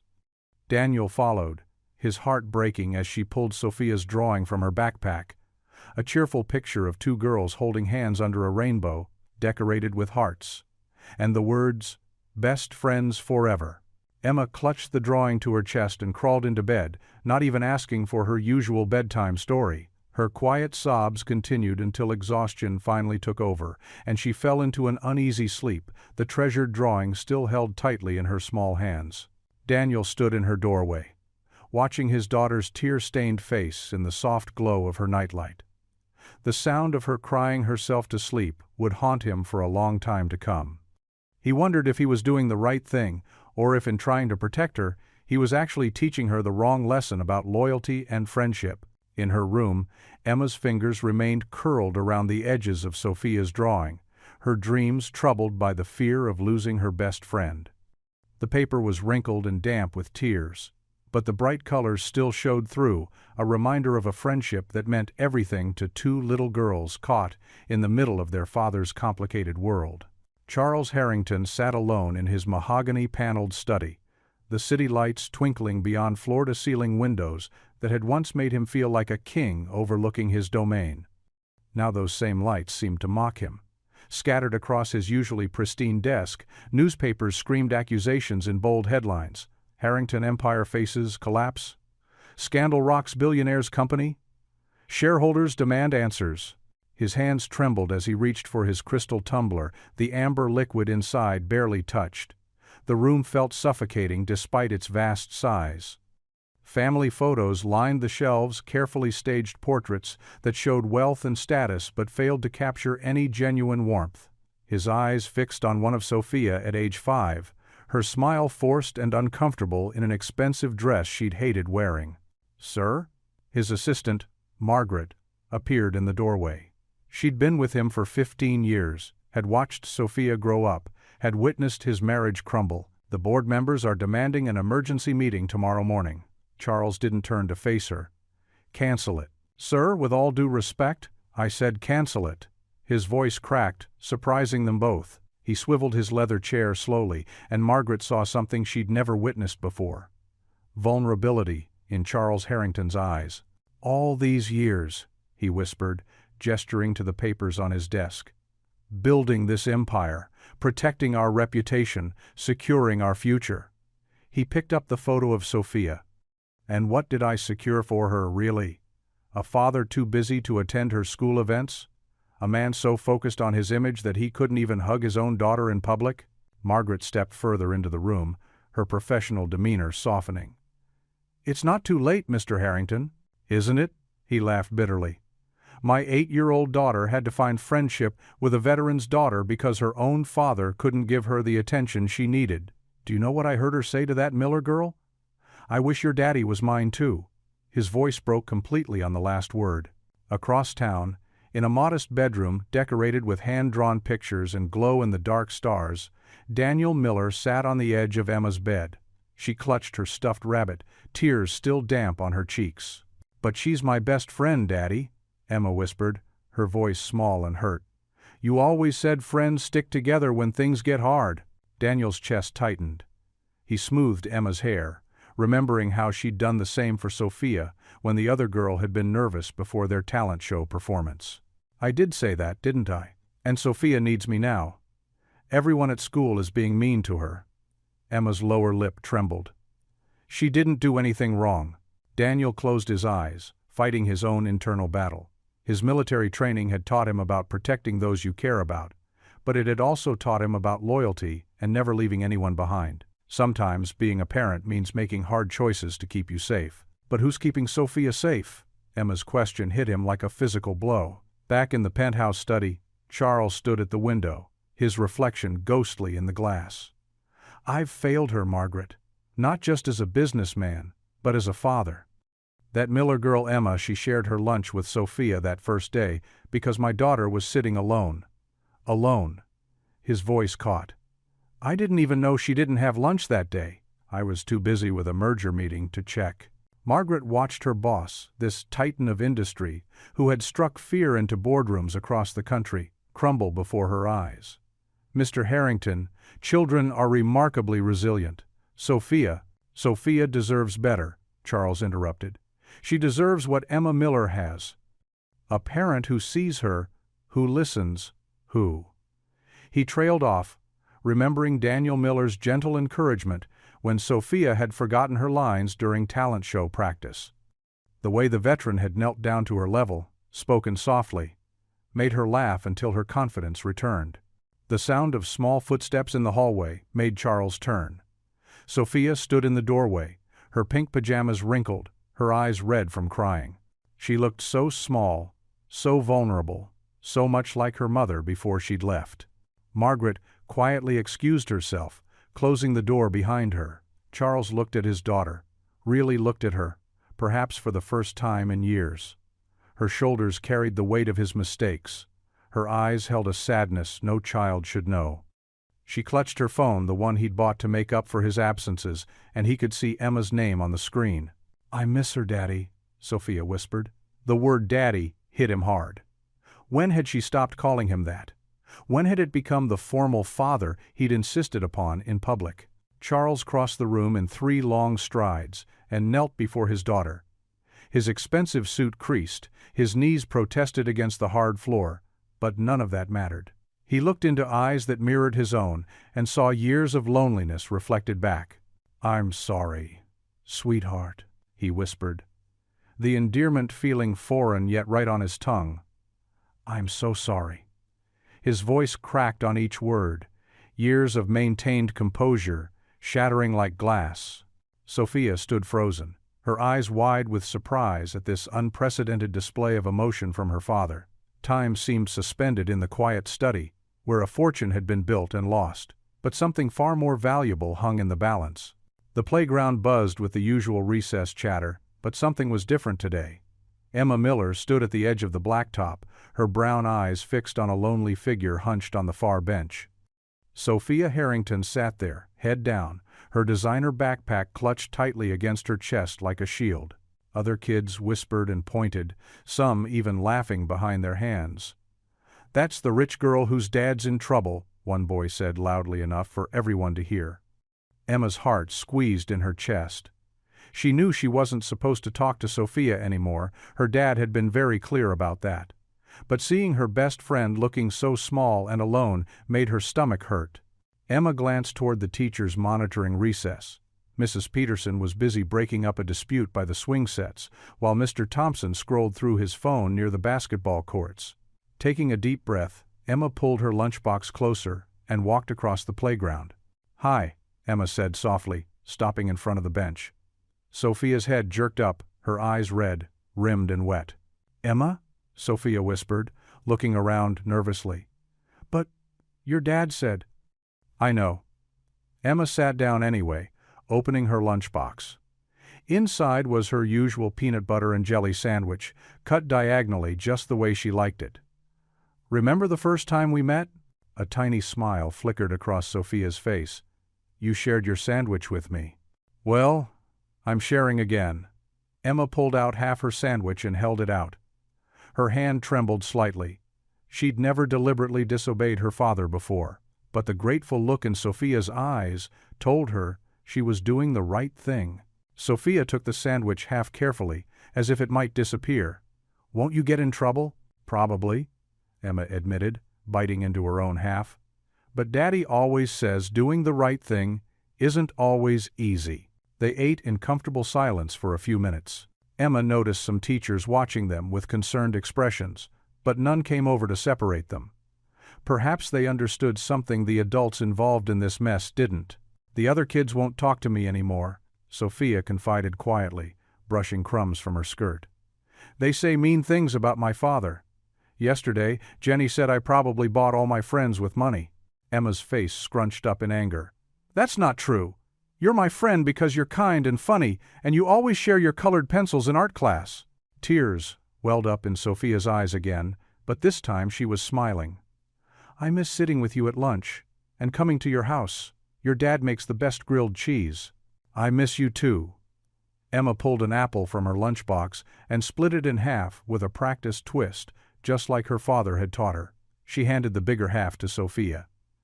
"Maybe the grown-ups will figure things out soon." The girls spent the rest of recess talking quietly, sharing stories about their classes and giggling over silly jokes. For those precious minutes, it was like nothing had changed. Other students still avoided them, but neither girl seemed to care anymore. When the bell rang, signaling the end of recess, they lingered for a moment. Sophia suddenly threw her arms around Emma in a tight hug. "Thank you," she whispered, "for not forgetting about me." Emma hugged her back just as fiercely. "Never. Best friends forever, remember?" As they separated to line up with their respective classes, Mrs. Peterson watched the scene with a mixture of concern and sympathy. She'd been teaching long enough to know that sometimes children's simple wisdom outshone adult complications. Still, she had a duty to inform Daniel Miller about his daughter's actions.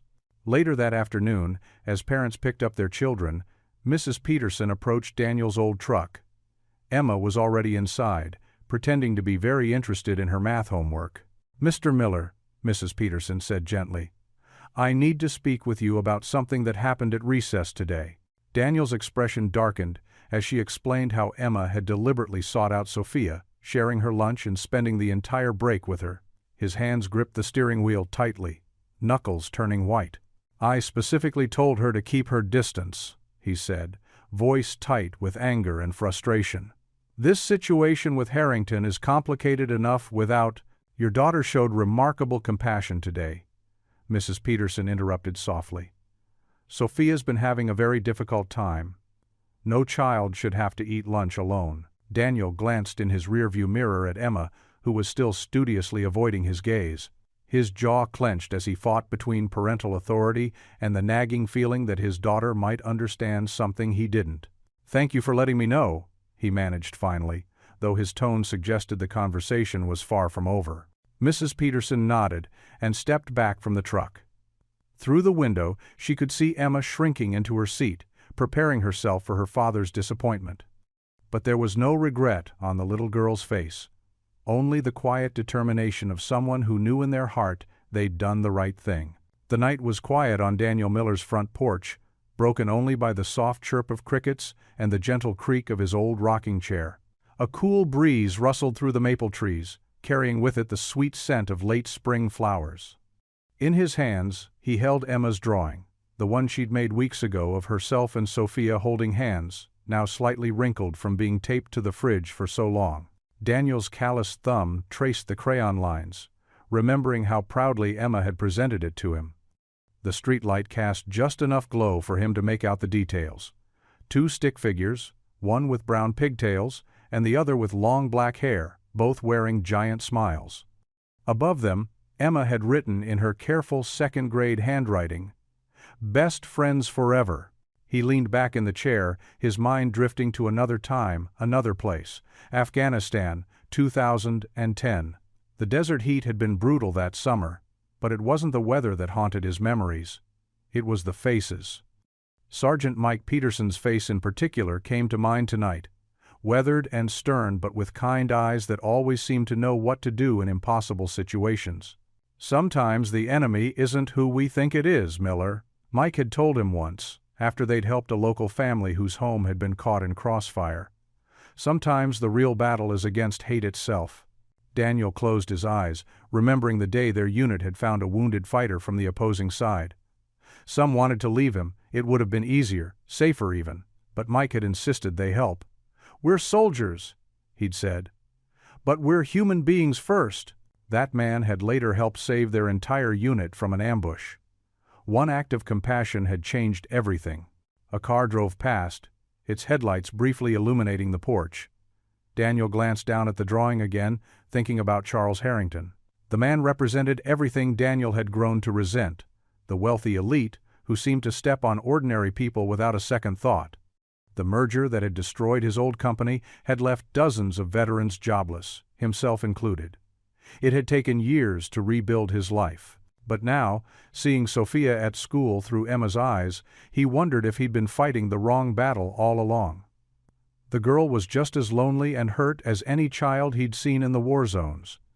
And Charles, for all his wealth and power, was clearly struggling with fatherhood just as much as Daniel had after losing his wife. Another memory surfaced. Private Jimmy Torres, barely 20, breaking down after receiving a letter from home. His father had died, and Jimmy hadn't spoken to him in years because of some old family feud. "Don't wait to make peace," Mike had told him.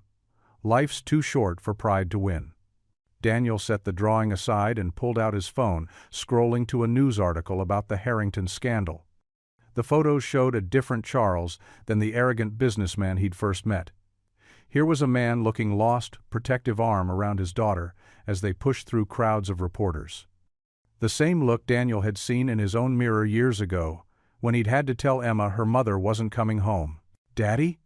Emma's voice came softly from the doorway. She stood there in her purple pajamas, hair mussed from tossing and turning. "Can't sleep, sweetheart?" She shook her head and padded over to climb into his lap, something she hadn't done in a while. "I miss Sophia," she whispered against his chest. Daniel wrapped his arms around her, feeling the steady beat of her heart against his own. He thought about Mike Peterson again, who'd taught him that true strength often meant being the first to extend a hand, even when it was hard. especially when it was hard. "You know what, Em? I think I made a mistake." He kissed the top of her head. "Sometimes grown-ups get so caught up in old hurts that we forget what's really important." She looked up at him, hope dawning in her eyes. "Really?" Daniel nodded, his decision crystallizing. The war had taught him that enemies could become allies, that understanding could bridge the deepest divides. Maybe it was time to put those lessons to use here at home. "Tomorrow morning," he said, "I'm going to try to talk to Mr. Harrington, just him and me."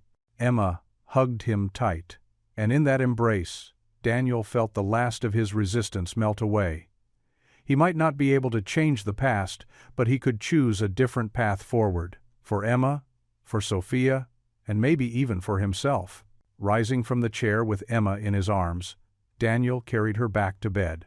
As he tucked her in, he remembered Mike's last words to him before they'd parted ways. "The hardest battles we fight are with ourselves, Miller. But they're usually the ones most worth winning." Inside his bedroom, Daniel picked up his phone again. This time, instead of reading news articles about Charles Harrington's downfall, he began composing a message, requesting a private meeting. It was time to put down the old weapons and try something new. Compassion. The iron gates of the Harrington mansion loomed before Daniel as he pulled up in his weathered pickup truck. The contrast between his humble vehicle and the sprawling estate couldn't have been starker. Security cameras tracked his movement, but no guards appeared to stop him. Word of the scandal had spread, and the usual tight security seemed as defeated as its owner. Daniel's work boots crunched on the perfectly maintained gravel driveway as he approached the massive front door. His hand hesitated for a moment before pressing the doorbell. The sound echoed through what he imagined were empty marble halls inside. After a long pause, the heavy door creaked open. Charles Harrington stood there, but he was barely recognizable as the commanding figure Daniel had come to resent. His expensive suit was wrinkled, his tie loose around his neck. Dark circles shadowed his eyes, and his usually perfect hair was disheveled. He looked like he hadn't slept in days. "Miller?" Charles's voice was hoarse. "If you're here to gloat, I'm not—" Daniel cut him off quietly. "May I come in?" Charles stared at him for a moment, then stepped aside without a word. Daniel entered a foyer bigger than his entire house, but the grandeur felt hollow now. Newspapers were scattered across an antique table, their headlines screaming about the Harrington Empire's collapse. "Would you like a drink?" Charles asked mechanically, moving toward what appeared to be a study. "No, thank you. I think we both need clear heads for this conversation." They settled into the study, Charles behind his massive desk, and Daniel in one of the leather chairs facing it. Family photos lined the shelves, but Daniel noticed they were all formal portraits, no candid moments of joy like the ones that filled his own home. "I suppose you've seen the news," Charles said, gesturing weakly at the papers on his desk. "I have." Daniel leaned forward. "But that's not why I'm here." "Then, why?" There was genuine confusion in Charles' voice. Daniel pulled something from his jacket pocket. The drawing Emma and Sophia had made together. He placed it carefully on the desk between them. "Because of this. Because our girls remind me of something I learned in the military." Charles picked up the crayon drawing, his hands trembling slightly. "When you're in combat," Daniel continued, his voice soft but firm, "you learn that rank doesn't matter when someone needs help. The fanciest officer and the lowest private both bleed the same. Both need the same things: hope, purpose, love." "What does this have to do with—" "Sophia needs her father, Charles. Not her father's money or power, just her father." Charles' fingers tightened on the drawing. "I've failed her. Everything I built, everything I thought would give her a perfect life, it's all falling apart." "It's not too late," Daniel said, the words coming from a place of unexpected compassion. "She still needs her dad, and from what I've seen in her eyes when she's at our house, she loves you more than all of this." He gestured at the mansion around them. Charles's carefully maintained facade cracked. His shoulders began to shake, and he pressed a hand to his eyes. "I don't know how," he whispered. "I don't know how to be what she needs. I thought if I gave her everything, if I built an empire for her." "You start small," Daniel offered. "You start by being present, By listening. By showing up at school events not because you have to, but because you want to see her smile. Trust me, I've learned this as a single dad. It's not about being perfect, it's about being there. I've been so focused on not failing like my own father did, Charles admitted, his voice breaking. He left us with nothing. I swore Sophia would never know that fear, but instead, I've been absent in every way that matters. The good news is, you're realizing this now, not 20 years from now. Sophia's still young, she still lights up when she talks about you. Charles looked up, surprised. She does? Daniel nodded. Every time she's at our house, she tells Emma stories about you. About how smart you are. How you can solve any problem. She believes in you, Charles. She just wants you to believe in her too. I've made so many mistakes, Charles said, standing and walking to the window. With the business, with my daughter, with everything. We all make mistakes, Daniel replied, thinking of his own initial reaction to forbid Emma from seeing Sophia. The measure of a man isn't in never falling, it's in how he gets back up. Charles turned back to face him, and for the first time, Daniel saw not the billionaire businessman, but a father struggling with the same fears and doubts he himself had faced. "Why are you here, really?" Charles asked. "After everything my company did to yours." "Because our daughters showed us something we forgot. That compassion matters more than pride. That friendship is worth more than old grudges." Charles walked back to his desk and picked up the drawing again. "They're braver than we are, aren't they?" "Much braver," Daniel agreed with a small smile. "And much wiser."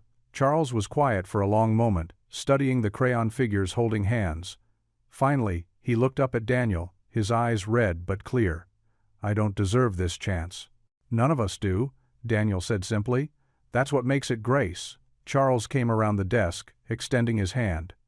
"Thank you, Daniel, for coming here, for showing me what I couldn't see."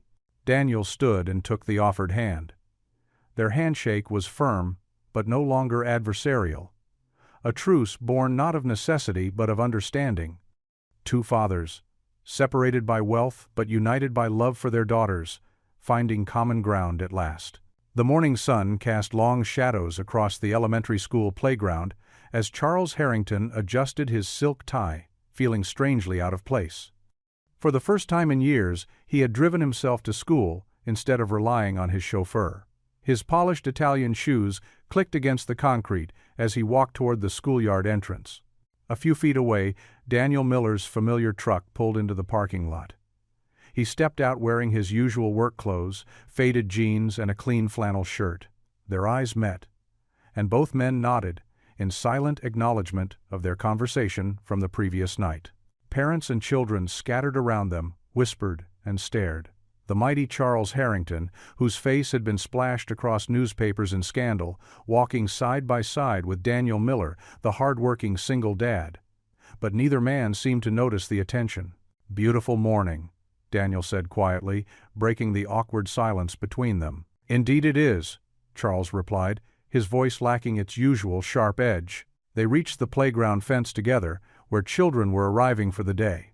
Some parents quickly ushered their kids away from Charles, but he kept his head high, though his eyes betrayed a hint of hurt. The school bell hadn't rung yet, and students were enjoying their pre-class playtime.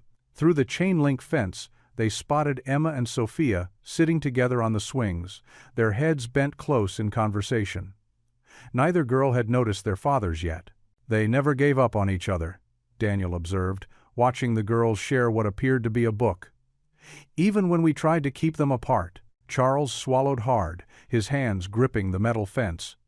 "Children often see what we adults miss," he admitted. "Their friendship, it's pure, uncomplicated by pride or prejudice." The playground monitor recognized both men and, after a moment's hesitation, opened the gate to let them in. As they walked across the wood chips, other children stopped their games to watch. But Emma and Sophia remained absorbed in their own world, giggling over something in their book. Finally, Sophia looked up and spotted her father. Her eyes widened in surprise. Charles had never come to the playground before. For a split second, uncertainty flashed across her face, but then she saw the gentle expression he wore, so different from his usual stern countenance. "Daddy!" Sophia called out, jumping off the swing. She ran toward Charles, her dark hair flying behind her. Without hesitation, she threw her arms around his waist, pressing her face against his expensive suit jacket. Charles stood frozen for a moment, unused to such public displays of affection. Then, slowly, his arms wrapped around his daughter, holding her close. His eyes glistened with unshed tears as he stroked her hair. Emma had followed her friend more slowly, coming to stand beside her father. Daniel placed a warm hand on her shoulder, smiling approvingly at the scene before them. His daughter looked up at him with questioning eyes. "It's okay, sweetheart," he assured her softly. "Everything's okay now." Charles knelt down to Sophia's level, something he'd rarely done before. His perfectly pressed trousers touched the dusty ground, but for once he didn't seem to care. "I'm sorry I've been so distant, darling," he said loud enough for the others to hear. "That's going to change." Sophia's eyes lit up with hope. "Really, Daddy? You mean it?" "I do," Charles promised, his voice thick with emotion. "I've learned some important lessons lately." He glanced up at Daniel, who nodded encouragingly. A few other parents and teachers had gathered to watch the scene unfold, but their presence felt distant and unimportant. In that moment, only the four of them existed. 2 fathers and 2 daughters, bridging a gap that had once seemed impossibly wide. Emma stepped forward hesitantly. "Mr. Harrington, does this mean Sophia can come over to play again?" Charles smiled, a real smile that transformed his entire face. "Yes, Emma, and, perhaps." He looked at Daniel for confirmation. "We could all have lunch together today?" "Please, Daddy!" Emma turned to Daniel with pleading eyes. Daniel pretended to consider it, though his mind was already made up. "Well, I did pack extra sandwiches today, almost like I knew we might need them." The playground monitor approached with a folding picnic table, seeming to understand what was needed without being asked. She set it up in a sunny spot near the swings, away from the curious onlookers. The 4 of them settled around the table, Emma and Sophia on one side, their fathers on the other. Daniel pulled out his familiar lunchbox, while Charles somewhat sheepishly admitted he had nothing to contribute. "That's okay, Mr. Harrington," Emma said brightly, pushing half her sandwich toward him. "Sharing is what friends do." Charles accepted the offering with surprising humility, remembering how this had all started with a shared lunch between 2 little girls. The simple peanut butter and jelly sandwich somehow tasted better than any gourmet meal he'd ever had. Sophia watched her father eat the humble food with wide eyes, then broke into a delighted giggle. Soon Emma joined in, and even Daniel couldn't suppress a chuckle. Charles found himself laughing too, really laughing, for what felt like the first time in years. Their laughter echoed across the playground, drawing more curious glances. But this time, the stares didn't feel judgmental or hostile. There was something magnetic about the joy radiating from their little group that made others smile too. The morning sun climbed higher as they shared their simple meal, warming their shoulders and casting dancing shadows through the leaves above. Emma told jokes that made everyone groan good-naturedly, while Sophia shared stories about her art class that had her father listening with genuine interest. Daniel watched his daughter bloom in the presence of her friend, while Charles marveled at the new light in Sophia's eyes. Their gazes met across the table, and both men recognized the change that had taken place, not just in their children, but in themselves as well. The sound of their combined laughter continued to ring out, clear and true, across the schoolyard. It was the sound of walls coming down, of hearts opening up, of a new kind of family being born in the warm morning Sunday. The modest kitchen in Daniel's home felt impossibly small to Charles Harrington as he stood awkwardly holding a wooden spoon. His tailored suit jacket hung on a nearby chair, his crisp white sleeves rolled up to his elbows. The sight of the billionaire attempting to cook spaghetti made Daniel hide a smile behind his coffee mug. "You're stirring it too fast," Daniel said kindly. "Just gentle circles, or the sauce will splash everywhere." Charles nodded, his brow furrowed in concentration. "I haven't cooked since college," he admitted. "And even then, it was mostly microwave meals." In the living room, Emma and Sophia sat cross-legged on the floor, surrounded by colored paper and markers. Their giggles drifted into the kitchen, making both fathers glance their way with soft expressions.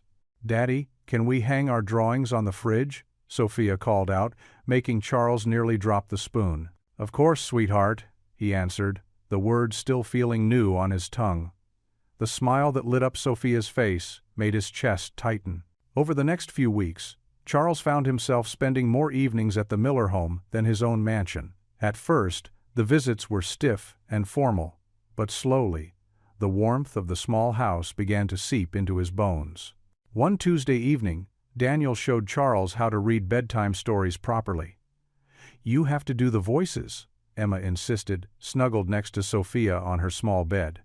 Charles cleared his throat and attempted a squeaky mouse voice that made both girls collapse in fits of laughter. "That was terrible," Sophia giggled, but her eyes shone with delight. "Do it again, Daddy." The following week, Daniel taught Charles how to play simple board games without letting his competitive business nature take over. "It's not about winning," Daniel explained gently as they watched the girls play Candyland. "It's about the joy of playing together." Charles observed how Daniel handled small moments with the girls. When Sophia scraped her knee during a game of tag, Daniel cleaned and bandaged it with the same tender care he showed Emma. "There we go, brave girl," he said, and Sophia's tears dried quickly under his kind attention. The changes in Charles became noticeable to everyone. His phone stayed in his pocket more often. His suit jacket came off faster. He learned to sit on the floor without worrying about wrinkles, to laugh without restraint, to listen when Sophia spoke about her day. "Watch this, Daddy," became Sophia's favorite phrase, and Charles never missed a cartwheel, a dance move, or a crayon masterpiece. Each time she called him, his response grew more natural, more immediate. Daniel noticed how Charles started bringing small, thoughtful gifts instead of expensive ones. A pack of Sophia's favorite colored pencils, a book Emma had mentioned wanting to read, simple treats for them to share. The ostentatious displays of wealth had been replaced by genuine attempts to connect. One afternoon, as rain drummed against the windows, Charles sat between the girls, teaching them how to fold paper airplanes. His hands, usually occupied with signing contracts, now carefully guided small fingers through each crease. "Like this?" Sophia asked, holding up a crooked attempt. "Perfect," Charles said, and meant it. "Now let's see how far it flies." Emma watched them with wise eyes, noting how Sophia's shoulders relaxed when her father praised her, how Charles's smile reached his eyes more often. During quiet moments, she would slip her small hand into Daniel's and squeeze it, their own private signal that everything was all right. The girls became inseparable again, their friendship stronger for having weathered the storm. They created their own secret language, shared lunches every day, and planned weekend adventures that their fathers couldn't help but indulge. At school, other children who had once whispered about Sophia now asked to join their games. The girls welcomed them with open hearts, though they always saved special moments just for each other. Their teachers remarked on the positive change in both girls, Sophia more confident, Emma more outspoken.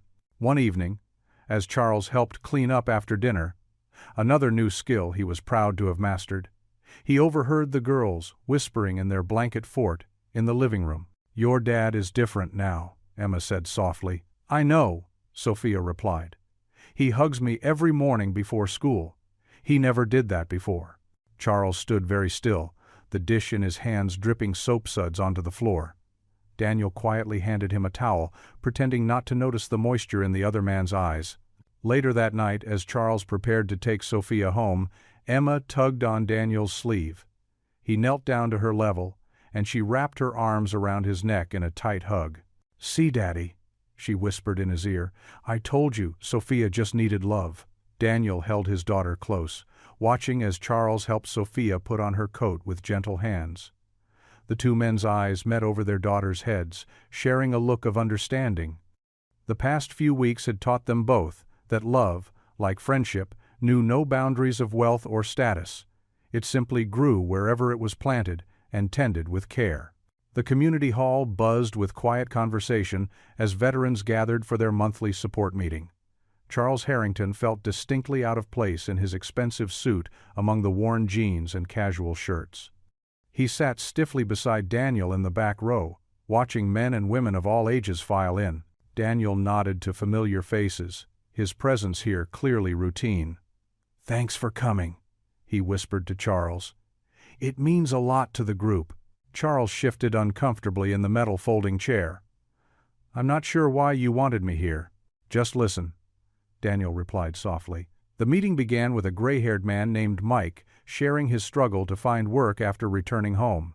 His voice trembled as he described feeling lost in the civilian world. Charles recognized the same pain he'd seen in Daniel's eyes months ago. A young woman spoke next, her prosthetic leg visible beneath her shorts.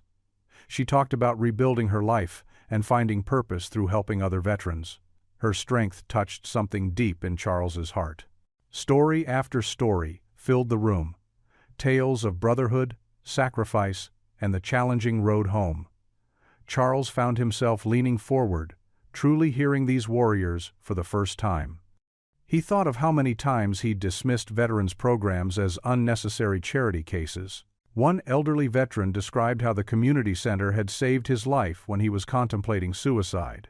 "But this place," the man said, gesturing to the dingy walls, "it's falling apart. We might lose it soon."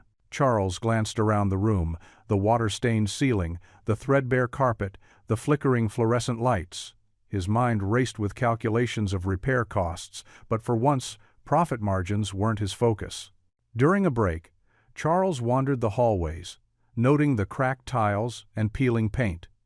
Children's artwork decorated the walls, drawings from veterans' kids who came for family programs.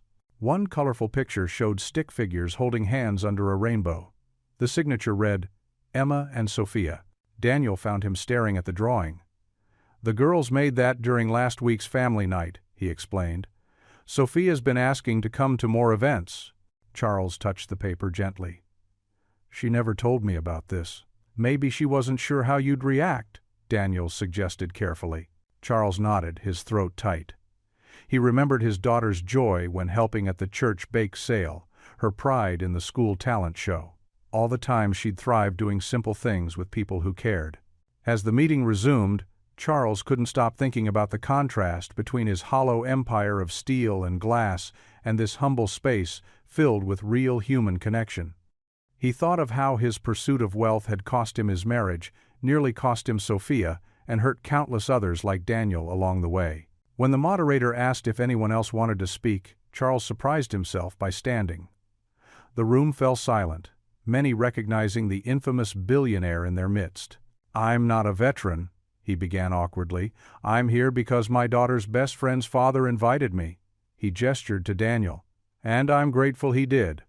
Tonight I've heard stories of courage I can barely comprehend, of sacrifice I've never had to make, of brotherhood I've never known." His voice grew stronger as he continued. "I've spent my life building towers and expanding my fortune, thinking that was success. But sitting here tonight, I see real wealth in how you support each other, real strength in how you keep going, real leadership in how you serve." Charles took a deep breath. "This community center deserves better than to close. So I'm announcing tonight that I'll not only fund complete renovations, but I'm establishing an endowment to build a new state-of-the-art Veterans and Children's Center, a place where warriors can heal and families can thrive together." The room erupted in shocked murmurs. Daniel stared at Charles, his eyes wide with disbelief. "It's not charity," Charles added quickly, looking directly at Daniel. "It's an investment in what matters most, people, and it's a small step toward making amends for the damage my blind ambition has caused." After the meeting, veterans surrounded Charles with handshakes and thanks. But it was Daniel's quiet words that meant the most. "That's quite a change of heart," Daniel said as they walked to their cars. Charles smiled slightly. "I had good teachers, 2 8-year-old girls who showed me what real friendship looks like, and a veteran who chose forgiveness over bitterness." The next morning, Charles's team began organizing the project. Architects drew plans for a modern facility with counseling rooms, recreation areas, child care spaces, and a coffee shop that would employ veterans. The local paper announced the ribbon-cutting ceremony would be held in 3 months. When Charles told Sophia she and Emma would do the honors of cutting the ribbon together, Her face lit up brighter than any boardroom victory had ever made him feel. "Really, Daddy? Emma and me?" "Really," he assured her, his heart full as she hugged him tight. For the first time in his life, Charles Harrington felt truly rich. At the Miller house that evening, Emma bounced with excitement as Daniel read the newspaper article about the new center. "And Sophia and I get to cut the ribbon," she exclaimed. "It's going to be so special." Daniel looked at his daughter's joy and thought about how far they'd all come since that first shared sandwich in the school cafeteria. "Yes," he said softly, "it really is." The summer sun painted golden streaks across the newly constructed community center's facade. Cheerful banners fluttered in the gentle breeze, their bright colors matching the excitement in the air. Families from all corners of the small town gathered on the freshly laid grass, their chatter and laughter creating a symphony of joy. The playground equipment gleamed with fresh paint, swings, slides, and monkey bars waiting for their first young adventurers. Beyond the playground, the modern building stood proud, its large windows reflecting the afternoon light. A sign above the entrance read, "Harrington Miller Veterans and Community Center." The names joined together like a bridge between two worlds. Emma fidgeted with the hem of her yellow sundress, standing beside Sophia, who wore a matching blue one. Both girls held opposite ends of the oversized ceremonial scissors, their small hands gripping the handles with determination. A red ribbon stretched before them, dancing slightly in the wind. Charles Harrington stood to the side, looking different from the intimidating figure he'd once been. His expensive suit remained, but his posture had softened, his eyes warmer. Beside him, Daniel Miller wore his veteran's cap and a pressed shirt, standing tall with quiet dignity. The two men exchanged glances, not of animosity, but of shared understanding. "Ladies and gentlemen," the mayor announced into the microphone, her voice carrying across the crowd, "today marks a special moment in our town's history. This center represents more than just a building. It represents the power of community, second chances, and the bridges we can build when we open our hearts." Emma squeezed Sophia's hand, whispering, "Ready?" Sophia nodded, her smile bright enough to rival the summer Sunday.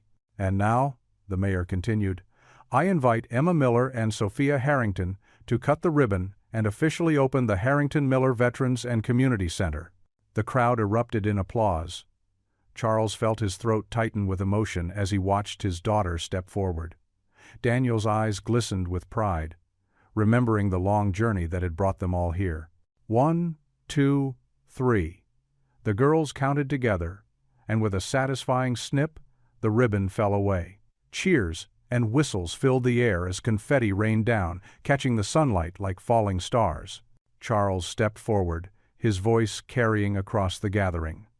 "This center," he began, his tone humble, "was born from a lesson taught to me by two very special little girls."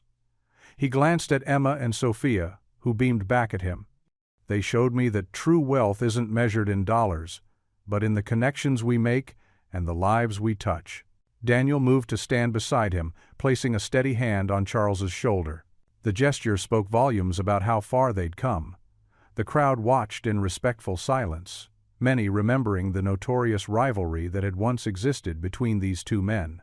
"And as my friend Daniel taught me," Charles continued, his voice growing thick with emotion, "it's never too late to change, to heal, to build something meaningful." He turned to look at the veteran beside him. "This center will serve as a place of support for our veterans, a safe haven for our children, and a reminder that every person deserves a chance at redemption." The afternoon sun cast long shadows as families began exploring the new facility. Inside, the walls displayed artwork created by local children, including a prominent piece, Emma and Sophia's original drawing of themselves holding hands, now beautifully framed. Veterans gathered around Daniel, sharing stories and expressing gratitude for the new resource center that would help their community. Charles watched as Sophia moved easily among them, no longer the shy, isolated child she'd once been. She carried herself with a confidence born of knowing she was truly loved. Emma tugged at both fathers' hands. "Can we try out the playground now, please?" Her eyes sparkled with anticipation. Daniel and Charles exchanged amused looks, both nodding their permission. The two girls raced toward the playground, their laughter trailing behind them like music. Other children followed, and soon the new equipment came alive with the sounds of play and joy. Charles and Daniel found themselves standing side by side, watching their daughters swing higher and higher into the blue summer sky. The metal chains clinked rhythmically as the girls pumped their legs, trying to match each other's height. "Remember when you couldn't stand to be in the same room as me?" Charles mused quietly. Daniel chuckled. "Remember when you thought I was beneath your notice?" They shared a knowing look, both aware of how far they'd come. The playground filled with more children, their excited voices creating a cheerful chaos. Emma and Sophia jumped from their swings and ran hand in hand toward the slide, their friendship a testament to the power of innocent hearts. "They taught us both, didn't they?" Charles observed, watching the girls climb the ladder together. Daniel nodded, his expression peaceful. "They sure did. Sometimes it takes a child's wisdom to show us what really matters." The afternoon light began to soften, casting a gentle glow over the new community center. Families continued to explore, veterans gathered in small groups, and children played with unbridled enthusiasm. Emma and Sophia's laughter rang out above it all as they zoomed down the slide together, their joy infectious. Charles and Daniel stood in comfortable silence, their earlier animosity transformed into something neither had expected: friendship. As they watched their daughters run across the playground hand in hand, Daniel felt a deep sense of peace settle over him. Love, he realized, truly could change lives, even the hardest hearts. What would you do if you were in their place? Comment your answer below, and let's see how you'd rewrite the ending. If you enjoyed the story of Daniel Miller, I handpicked the next story that you will enjoy. Please, don't miss this one. Click here to watch it.